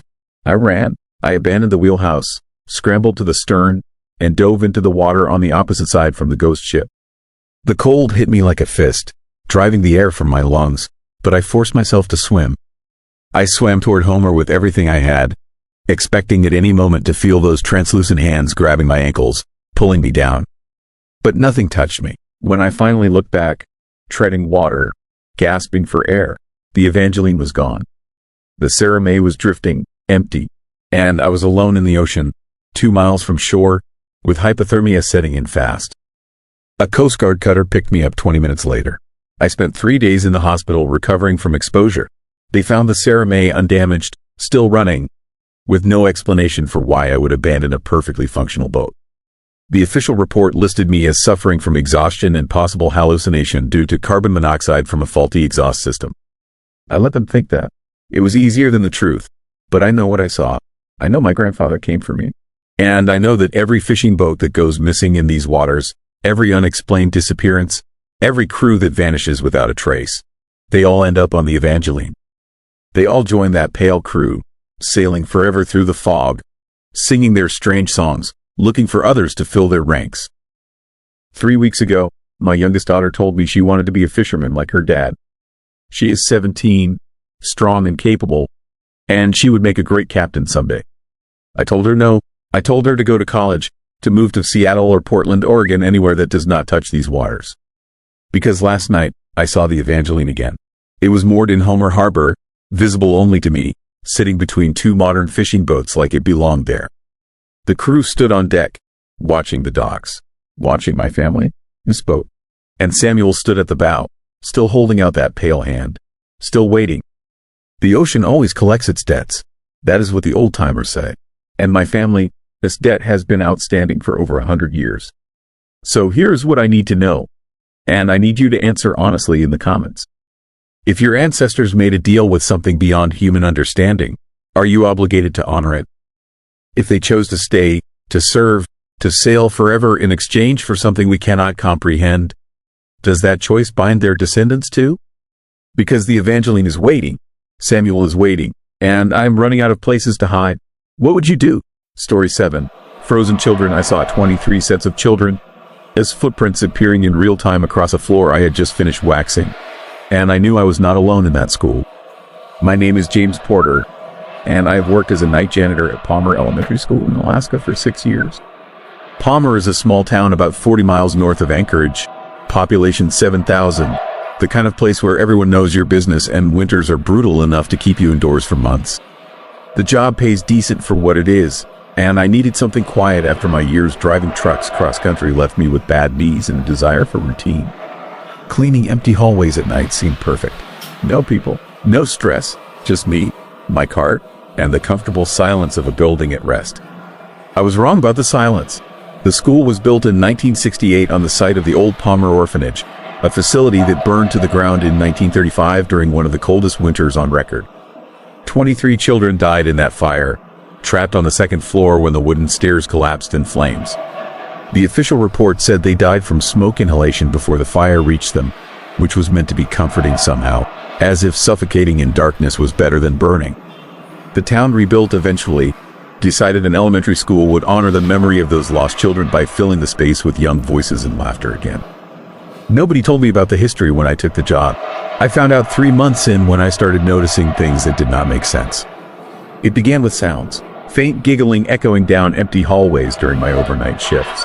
I would turn toward the noise, find nothing but dark classrooms and my own reflection in polished floors. I assumed it was pipes, maybe whined against old windows, the building settling in the cold. Easy explanations for everything. Then came the footprints. I was waxing the main hallway on a Friday night in December, working the buffer back and forth in smooth lines, watching the floor transform from dull to gleaming. I finished a section, turned off the machine to move my cart, and saw them. Small shoe prints, child-sized, tracking across the wet wax in a pattern that led from one classroom door to another. My first thought was anger. Some kid must have snuck in, must have hidden when the building closed, was now running around ruining my work. I followed the prints to the classroom they led to, pushed open the door, flipped on the lights. Empty. No child hiding under desks or in the supply closet. No windows open. No way in or out except the door I had just used. The prints were fresh. The wax was still wet where they had disturbed it, but there was no child. I went back to the hallway, decided to clean the prints and start over. But as I approached with my mop, I saw more appearing. Right in front of me, small footprints pressing into the wet wax like invisible feet were walking across it, one step at a time, moving down the hallway away from me in a deliberate path. I stood frozen, watching reality break in front of my eyes. The prints continued forming, accompanied now by sounds I could not deny. Soft footsteps, light breathing, the rustle of fabric, and underneath it all, that giggling, clearer now, coming from everywhere and nowhere. I left the building that night, did not finish my shift, went home and tried to convince myself I had been seeing things, that exhaustion or carbon monoxide or some rational explanation existed for what I had witnessed. I almost quit, almost called in the next week and said I was done. But I needed the job. And more than that, I needed to understand what I had seen. So I went back. I started researching the orphanage fire during my breaks. Found old newspaper articles in the library archives. The fire had started in the kitchen late at night, spread fast through the old wooden structure. The matron and her husband managed to evacuate the first floor, but by the time they reached the stairs to get the children sleeping on the second floor, the stairwell was engulfed. They tried to bring ladders, tried to break down walls, but the fire was too intense. They stood outside in the snow and heard the children screaming for help until the smoke silenced them. 23 children, ages 5 to 12, all orphans, most of them native Alaskan kids whose families had died in the flu epidemic of 1918. Their bodies were recovered after the fire died down, found huddled together in the corner of the dormitory room, holding each other as the smoke took them. The photographs from that night showed something that bothered me more than I could explain. The children's bodies were found in a specific pattern, arranged almost geometrically, as if they had been following some kind of instruction or ritual as they died. And their faces, what remained of them, were frozen in expressions that the newspaper described as peaceful. Not afraid, almost expectant. I found something else too. The fire had happened on December 19th, 1935, the same date I first saw the footprints. December 19th, 89 years later. The next Friday, December 19th again in the current year, I came to work prepared. Brought a voice recorder, a camera, fresh batteries. If something was happening, I wanted proof. I started my shift at 10. Began my usual routine of emptying trash and sweeping classrooms. Everything seemed normal until midnight. That is when the temperature dropped. Not gradually, instantly. One moment the building was a comfortable 68 degrees. The next my breath was fogging in the air and frost was forming on the windows. I checked the thermostat. It showed 70 degrees, heater running normally. But the cold was real and getting worse. The lights started flickering. Not all of them, just the ones in the main hallway, the section that would have been directly above the old orphanage dormitory. They pulsed in a rhythm that felt intentional, almost like breathing. Then I heard them, not giggling this time, crying. 23 distinct voices, children sobbing in fear and confusion, calling out for help that would never come. The sound surrounded me, came from inside the walls themselves, desperate and terrified and absolutely real. I turned on my recorder, started filming with my camera. The crying continued, growing louder, joined now by other sounds. Crackling flames, splintering wood, adult voices shouting instructions. I was hearing the fire. Somehow, 89 years later, the building was replaying the worst night of its existence. The hallway lights went completely dark. Emergency exit signs provided the only illumination, casting everything in a red glow that made the shadows look alive. And in those shadows, I saw them. Children, translucent, flickering like old film footage, moving down the hallway in a line. 23 of them, holding hands, wearing nightgowns and pajamas from another era. Their faces were clear enough to see features. Young faces, scared faces, faces that looked at me with eyes that held decades of confusion and pain. They walked past me without seeming to see me, heading toward the end of the hallway where it intersected with the newer wing of the building. The one that had not existed when they died. They reached the wall and stopped, seemed confused, turned around. They were trapped, still trapped, repeating the same path they had walked on the night of the fire, looking for an escape that their memories insisted should be there but no longer existed. The girl at the front of the line looked directly at me then. She could not have been older than 8, with long dark hair and features that marked her as native Alaskan. She opened her mouth and spoke, and even though I could not hear her voice over the crying and the phantom flames, I could read her lips perfectly. "Help us, we are so cold." I understood then. They were not just ghosts repeating a traumatic death. They were still there, still experiencing that night, trapped in a moment of terror that never ended. The fire had not just killed them. It had frozen them in time, locked them into an eternal loop of fear and suffering. I tried to speak, tried to tell them they were safe, that the fire was over, that they were not in danger anymore. But they could not hear me, could not perceive anything except their own dying moments, playing over and over forever. The smoke detector in the hallway went off. There was no smoke, no fire, but the detector screamed anyway, triggered by something it was sensing that existed in a different time. The sprinkler system engaged, but what came out was not water. It was snow, dry, powdery snow, falling from the ceiling in thick curtains, accumulating on the floor at an impossible rate. Within seconds there were inches of it, then feet, drifting against the walls and covering everything in white. The temperature plummeted further, dropping to what must have been -20 or worse. The children were clearer now, more solid. The snow was making them visible, outlining their forms with frost and ice. They were not transparent anymore, but real, physical, tangible. And they were spreading out, no longer in a line but moving through the building, leaving footprints in the snow that was not supposed to exist. I followed them, did not know what else to do. They moved through the hallway, through classrooms, touching things with hands that left patterns of ice crystals. They were searching for something, opening doors, looking into corners, growing more agitated as they failed to find whatever they sought. We ended up in the gymnasium, the oldest part of the building, the section that incorporated foundation walls from the original orphanage. The children gathered in the center of the floor, forming that same geometric pattern I had seen in the fire photographs. Circle within a circle, holding hands, facing outward. The temperature became unbearable. My fingers were numb. Ice was forming on my eyebrows, my beard. I could barely keep the camera steady. But I kept filming because this was important. This was proof. This was something the world needed to see. The girl who had looked at me before stepped forward from the circle. She was fully visible now, solid as any living child, covered in frost but moving and breathing. She walked toward me, each footstep leaving a print of ice in the snow. When she spoke, I could finally hear her voice.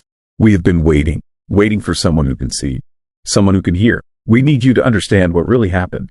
The other children began speaking then, overlapping voices telling a story that was not in any newspaper, not in any official record.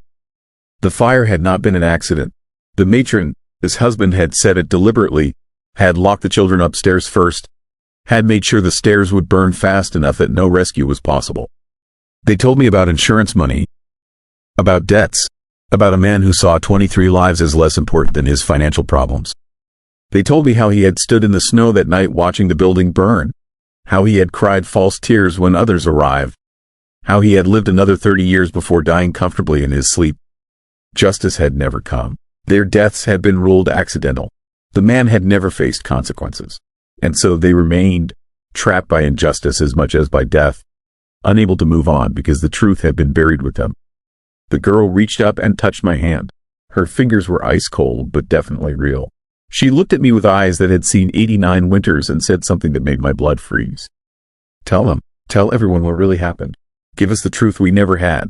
Let us finally stop being cold. The snow stopped falling. The temperature began to rise. The children faded back to transparency, but they did not disappear. They stood watching me, waiting, their eyes full of desperate hope that after all these decades someone would finally believe them. I left the building with my recordings, spent the weekend going through the footage, listening to the audio, documenting everything. The evidence was clear. 23 distinct voices, faces visible on camera, snow falling inside a heated building, physical footprints appearing with no one to make them. Monday morning, I took everything to the school principal. She listened, watched the footage with an expression that started as skepticism and ended in horror. She called the school board. They called historians. Within a week, there were investigators going through old records, interviewing descendants of people who had lived in Palmer in 1935.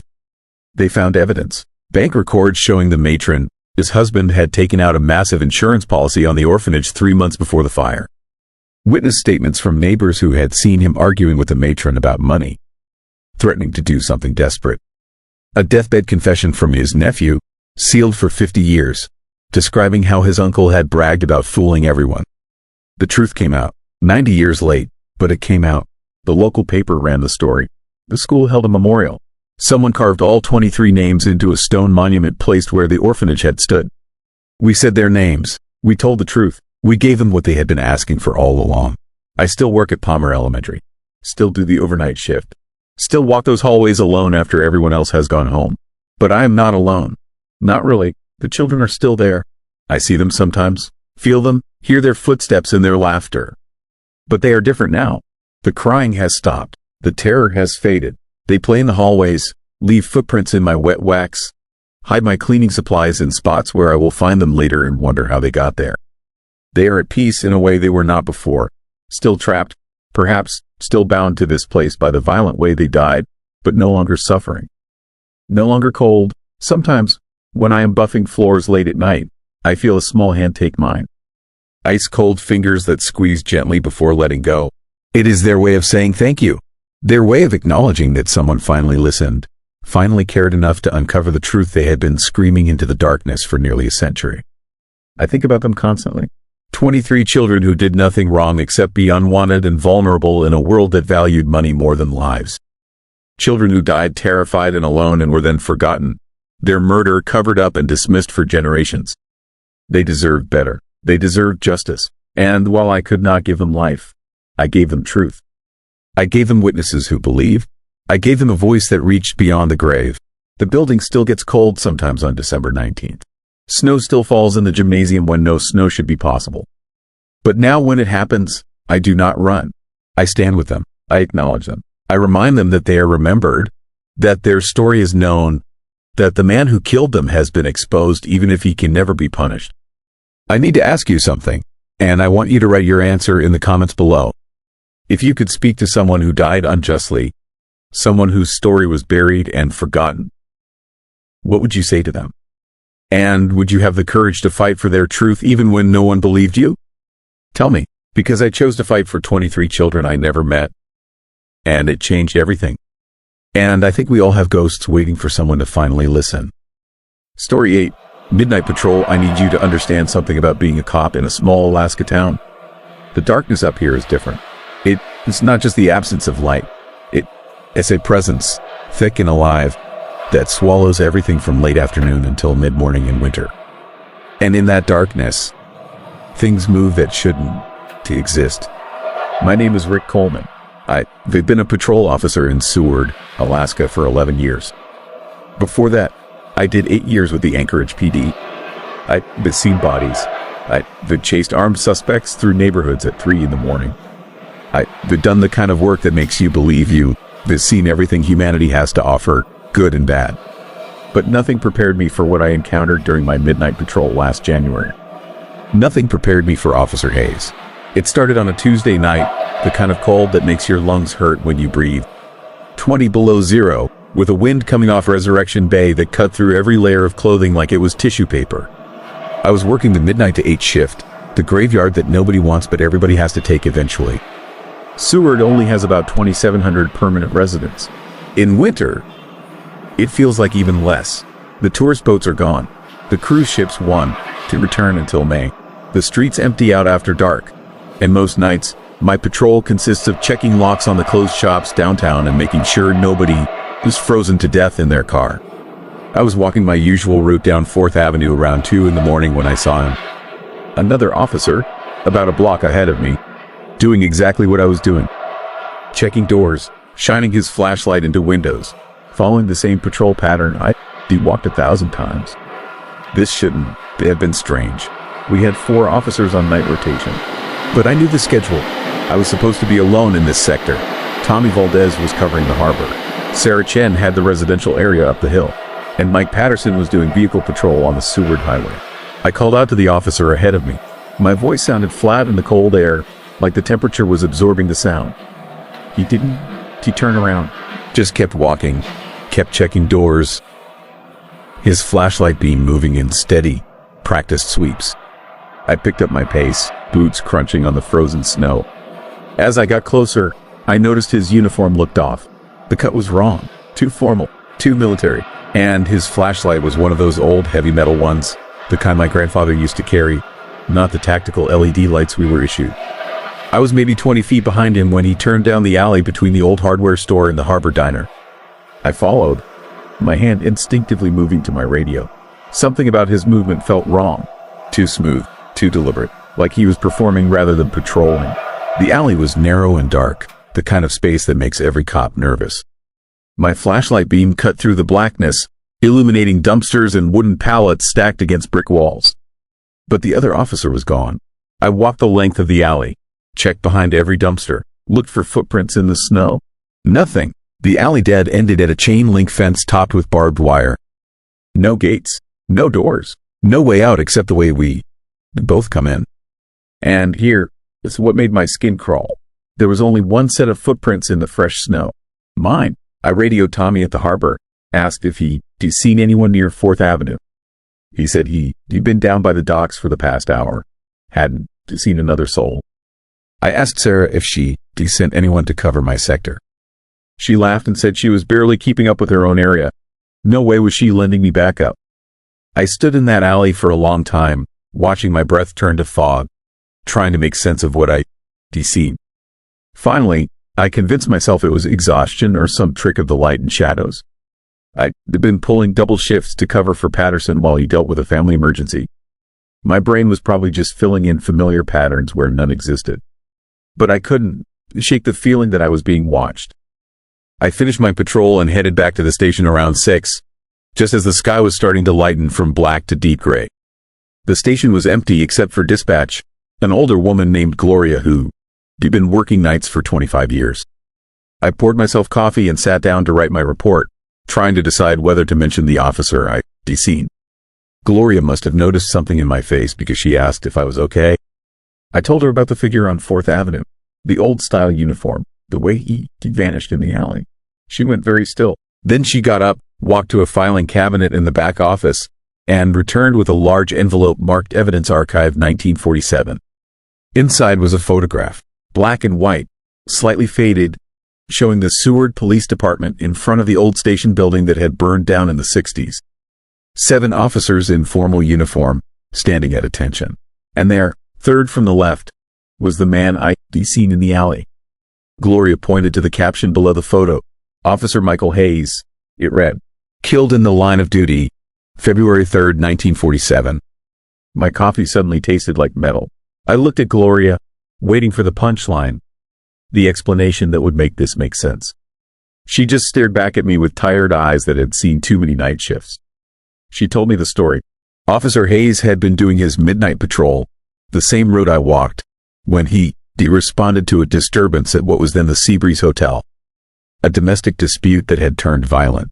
He'd gone in alone, following department protocol of the time, and took a knife to the throat. He bled out in the hotel lobby while his partner was checking the building, his other rooms. They found him at his post, still trying to radio for backup with his last breath, still trying to do his job. They said he died reaching for his flashlight, trying to signal out the window for help that would arrive 2 minutes too late. Gloria said officers had been seeing Hayes on midnight patrol for 76 years. Not every night, not even every month, but during the coldest weeks of winter, when the darkness was deepest and the temperature dropped below 20, Hayes walked his beat, checking doors, following the old patrol pattern from before the town had grown and changed, looking for threats that no longer existed. Most officers who saw him never got close. They'd spot him from a distance and he'd vanish around a corner or into the shadows. But every few years, someone would approach him, would try to call out or catch up. Those officers always reported the same thing. Hayes would turn down an alley or side street, and when they followed, he'd be gone. Disappeared like smoke, no footprints, no trace, just the memory of a cop still walking his beat 76 years after his death. I wanted to dismiss it, wanted to believe it was department folklore, the kind of ghost story cops tell to mess with rookies. But I'd seen him. I followed him into that alley, and I'd seen the photograph, the same uniform, the same build, the same purposeful stride. I should have left it alone, should have accepted that Seward had its ghost and moved on with my life. But something about Hayes stuck with me. The dedication, the refusal to stop working even in death. It felt wrong that he was still patrolling, still trying to protect a town that had changed beyond recognition from the one he died defending. I started researching, spent my off hours at the library, going through old newspaper archives and police records. The story Gloria told me was accurate, but incomplete. Hayes hadn't. He just died in the line of duty. He died knowing he failed. The domestic disturbance at the Seabreeze Hotel had been a murder-suicide. By the time Hayes, his partner, found him bleeding out in the lobby, the husband had already killed his wife and himself in room 7 upstairs. 3 people dead. Hayes had tried to save them and had died without knowing whether he succeeded. I found his personnel file in the basement archives. Commendations for bravery, perfect attendance, notes from his sergeant praising his dedication to the midnight patrol. Hayes had volunteered for the night shift because he believed that was when people needed protection most, when the darkness brought out the worst in humanity. And there, in his last evaluation dated January 1947, a note that made everything click into place. Hayes had requested more officers for night patrol, had warned that the town was growing too fast, that one man couldn't cover all the dark corners where crime could hide. His request had been denied due to budget constraints. 1 month later, he was dead because he tried to cover too much ground alone. I started seeing him more regularly after that. Once a week, sometimes twice. Always during the coldest nights. Always following the same route. I'd spot him checking the old storefronts on 4th Avenue, shining his flashlight into the windows of buildings that hadn't existed in 1947. Sometimes I'd to catch him looking at the new construction, the modern buildings and paved parking lots that had replaced the wooden structures from his era. And I swear his posture showed confusion. I never tried to approach him again. Just watched from a distance. This ghost cop walking his eternal beat, forever trying to prevent crimes that had already happened decades ago. But last month, something changed. I was doing my patrol on a particularly brutal night. 30 below with wind chill. The kind of cold that kills exposed skin in minutes. I saw Hayes ahead of me as usual, and I was about to turn down a different street to give him space when I noticed something wrong. He stopped walking, was standing perfectly still in the middle of 4th Avenue, staring at something I couldn't see. His flashlight beam was fixed on the entrance to the old harbor storage building, a structure that had been condemned for years and was scheduled for demolition. Then he started running. I'd never seen Hayes move fast before. He always walked with that measured patrol pace.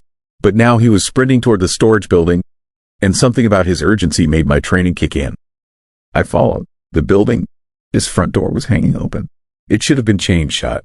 I drew my weapon and followed Hayes inside, my own flashlight cutting through the darkness. The interior was a maze of storage units and hallways. I could hear something ahead of me. Footsteps. Movement. The metallic sound of something being dragged. And then I heard it. A muffled cry. Someone calling for help. I found them in a storage unit at the back of the building. A teenage girl, maybe 16, bound and gagged. A man standing over her with a knife. The same kind of domestic violence scene that had killed Hayes 76 years earlier. I want to describe what happened next in detail. Just know that I did my job. The girl is safe. The man is in custody. When backup arrived, they asked how I did know to check the condemned building. I told them I heard sounds during my patrol. I didn't to mention that Hayes had led me there, that I followed a ghost to prevent the exact crime that had killed him, that he somehow known from whatever place the dead watched the living, that history was about to repeat itself. After that night, I haven't seen Hayes again. They walked the same patrol route every midnight shift for the past 6 weeks. The coldest nights of winter. Perfect conditions for him to appear, but 4th Avenue stays empty except for me. Gloria thinks he is finally at rest, that after 76 years of walking his beat, of trying to prevent the crime he couldn't stop in life, he finally succeeded and could move on. She thinks saving that girl broke the cycle that had kept him here. I want to believe that. I want to believe Michael Hayes is at peace, that he is with whatever version of God accepts cops who died doing their job. But here is what keeps me awake. What if he is not at rest? What if he has just moved on to a different patrol? A different town where another officer died trying to do too much alone? What if there are dozens of ghost cops walking midnight patrols across America, forever trying to solve the crimes that killed them? And here is the question that really haunts me. That night in the storage building, when I followed Hayes inside, I never saw where he went. Never saw him in the hallways or units. It was like he just pointed me in the right direction and disappeared. But when I found the girl and called it in, when I was waiting for backup in that dark building, I heard footsteps behind me. Steady, measured, the sound of boots on concrete, walking a patrol pattern. I turned around, but there was nothing there, just the faint smell of old leather and gun oil, the scent of a uniform from another era, and the unmistakable feeling that someone was standing at my shoulder, watching my back the way a good partner should. I think about Hayes every night now. Wonder if he is really gone or if he has just found a new way to serve. Wonder if every cop who dies in the line of duty leaves something behind, some echo or shadow that keeps trying to finish the job. So here, this is what I need to know. If you died trying to protect someone, trying to do the right thing but failing because you were alone or outmatched or just unlucky, would your spirit rest? Or would you keep trying, keep patrolling, keep fighting even in death? Write your answer in the comments, because I think Michael Hayes is still out there somewhere, still checking doors, still walking the midnight patrol, still protecting people who will never know he was there. And I think he is not alone. Story 9. Frozen screams. I heard someone screaming inside my car while I was driving through the longest tunnel in North America. And when I looked at my frosted windows, I saw handprints that were not mine. My name is David Patterson, and I work as a commercial photographer based out of Anchorage. Most of my jobs are pretty standard. Real estate shoots, corporate headshots, the occasional wedding. But sometimes I get hired for more interesting work, and that is what brought me to Whittier, Alaska on February 23rd. Whittier is one of the strangest towns in America. Population maybe 200 people, most of them living in a single building. It sits at the head of Passage Canal, surrounded by mountains and accessible only by boat or through the Anton Anderson Memorial Tunnel. That tunnel is something else. 2.5 miles long, carved through solid rock, shared by both vehicles and trains. You have to wait for scheduled openings because only one direction of traffic can go at a time. I had been hired to photograph the abandoned military buildings scattered around Whittier for a historical archive project. The town used to be a secret army port during World War II, and those old structures are slowly being reclaimed by weather and time. My client wanted documentation before everything collapsed completely. I spent the day shooting in brutal cold, temperature around zero, wind screaming off the water hard enough to make my camera shake. Got what I needed by 4 in the afternoon, packed up my gear, headed back to my truck. The tunnel was scheduled to open eastbound at 4:30, which gave me just enough time to make it. The tunnel entrance looks like a mouth. A dark, gaping hole in the mountain, tall enough for trains, lit by harsh industrial lights that make everything look sickly and wrong. I pulled up to the waiting area, joined 3 other vehicles. A semi-truck, a minivan with a family inside, and a beat-up sedan that looked like it barely survived the drive out here. The signal turned green. The tunnel doors opened, the semi went first, then the minivan, then me, then the sedan. We entered that concrete throat, leaving daylight behind, surrounded instantly by artificial light and shadows that seemed too thick. The tunnel is narrow, barely wide enough for two-way traffic, though only one direction goes at a time. Railroad tracks run down the middle. Concrete walls press close on both sides. The ceiling drips constantly from ice melt, water hitting your windshield in random patterns that your wipers cannot quite handle. It is claustrophobic even in good conditions. I was maybe a quarter mile in when my windows started fogging up. Not unusual. Temperature difference between inside and outside. I cranked the defroster, kept driving. The tunnel speed limit is 25, slow enough that you feel every second dragging past. That is when I heard it. A scream. High-pitched, desperate, terrified. A woman's voice coming from inside my truck. I jerked the wheel, nearly clipped the tunnel wall, checked my mirrors, looked in the back seat. Empty. I was completely alone. But the scream came again, louder this time, so close it felt like someone was pressed against my ear, shrieking directly into my brain. My windows were fogging faster now despite the defroster running full blast. Not normal fog. This was ice, crystal formations spreading across the glass in patterns that looked almost deliberate. And in that frost, I saw them. Handprints, small ones, child-sized, appearing one by one, pressing against the glass from the inside, like invisible hands were touching my windows. The screaming intensified, multiple voices now, adults and children, overlapping, echoing, filling my truck with sound so overwhelming I could barely think. I accelerated, pushing 30, 35, desperate to get through the tunnel faster. The vehicles ahead of me were pulling away. The sedan behind me was nowhere in my rearview mirror.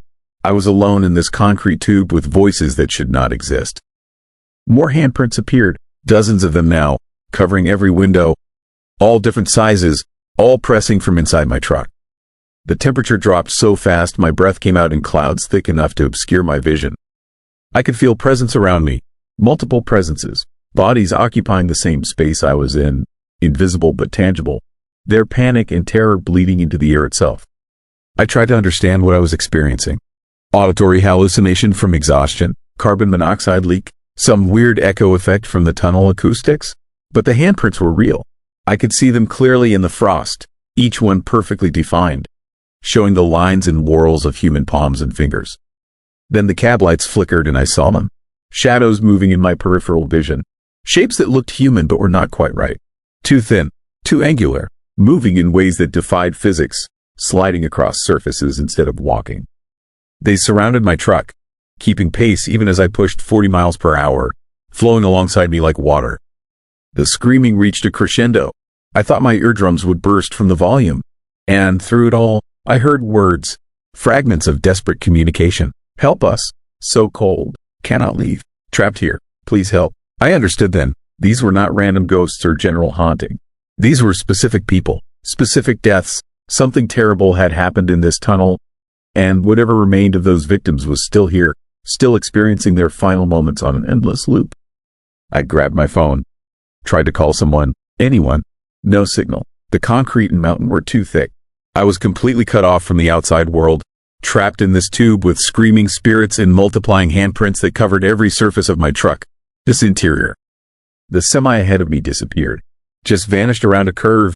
The tunnel felt longer now, stretching impossibly, like I had been driving for hours instead of minutes. Distance and time were becoming unreliable. I checked my odometer. It showed I had traveled 4 miles, but the tunnel is only 2.5 miles long. The numbers made no sense. A new sound cut through the screaming. Metal scraping on metal, rhythmic, deliberate, coming from underneath my truck. Like something was dragging itself along the pavement, clinging to my undercarriage, trying to climb up into the cab.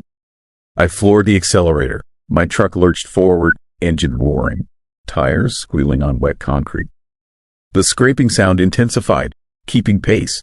The shadows in my peripheral vision pressed closer, some of them starting to solidify enough that I could make out features. Faces, mouths open in eternal screams, eyes wide with terror that had not faded despite however long they had been dead. That is when my headlights caught it. Ahead in the tunnel, blocking the road, a wall of ice. Not natural ice. This was crystalline, almost geometric, rising from floor to ceiling, completely sealing the passage. Behind the ice I could see shapes, dozens of them, human forms frozen mid-movement, trapped in crystal clear ice like insects in amber. Men, women, children, all with their mouths open, all screaming. I slammed the brakes. My truck skidded, barely stopped in time. The ice wall was 10 feet from my bumper. I could see details now. The frozen people were wearing clothes from different eras, some from the 1940s, some more recent, military uniforms mixed with civilian clothes. They were arranged in layers, like the ice had been accumulating victims over decades. The screaming stopped, complete silence except for my engine idling and my own ragged breathing.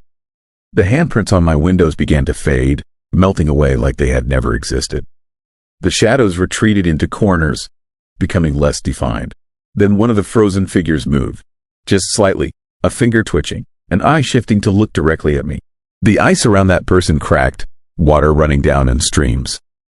They were thawing, coming back to whatever horrible awareness they existed in. My truck lurched backward, not from me hitting the gas, from something pulling it, dragging me away from the ice wall, back toward the entrance. I did not fight it. Let whatever force was moving me take control.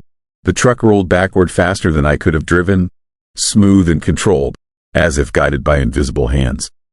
After what felt like minutes but might have been seconds, I burst out of the tunnel, this western entrance. Back into daylight, back into normal temperature and normal reality. The truck stopped moving on its own. I sat there shaking, engine still running, staring at the tunnel mouth behind me.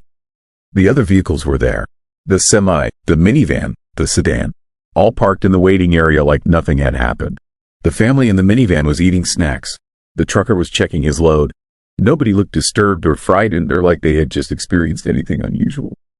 I drove to the tunnel office, stumbled inside, tried to explain what happened.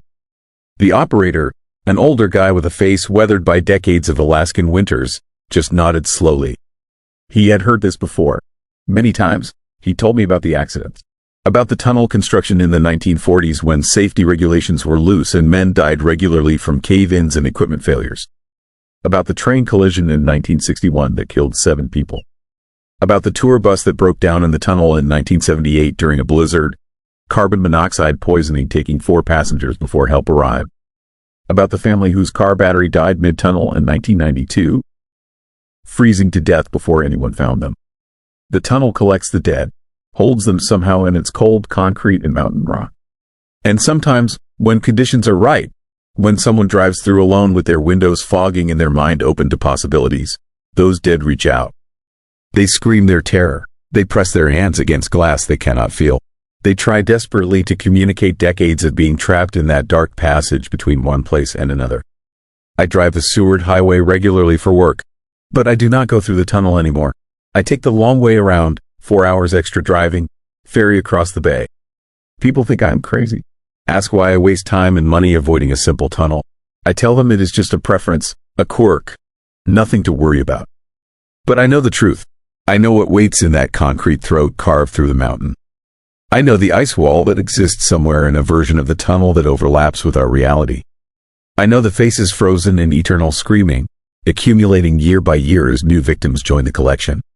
The handprints are still on my windows sometimes. I will be driving at night and catch them in my peripheral vision, small palms pressed against the glass from the inside. They fade when I look directly at them. But I know they were there. No, they are always there. Reminders that some places collect suffering the way others collect dust. So here's what I need you to tell me in the comments below. And please be honest. If you knew a shortcut could save you hours but might mean driving through a place where the dead are trapped and screaming, would you take it anyway? Would convenience outweigh the risk of experiencing something that could haunt you forever? Tell me, because I made my choice. I drive a long way now, every single time. And I sleep better knowing I will never again hear those frozen screams or see those desperate handprints appearing on my windows in a tunnel that should not hold anything except darkness and concrete and the echo of passing traffic.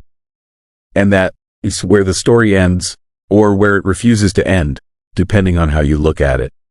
These accounts come from people just like you, watching from somewhere in the world right now, carrying something they can to put down.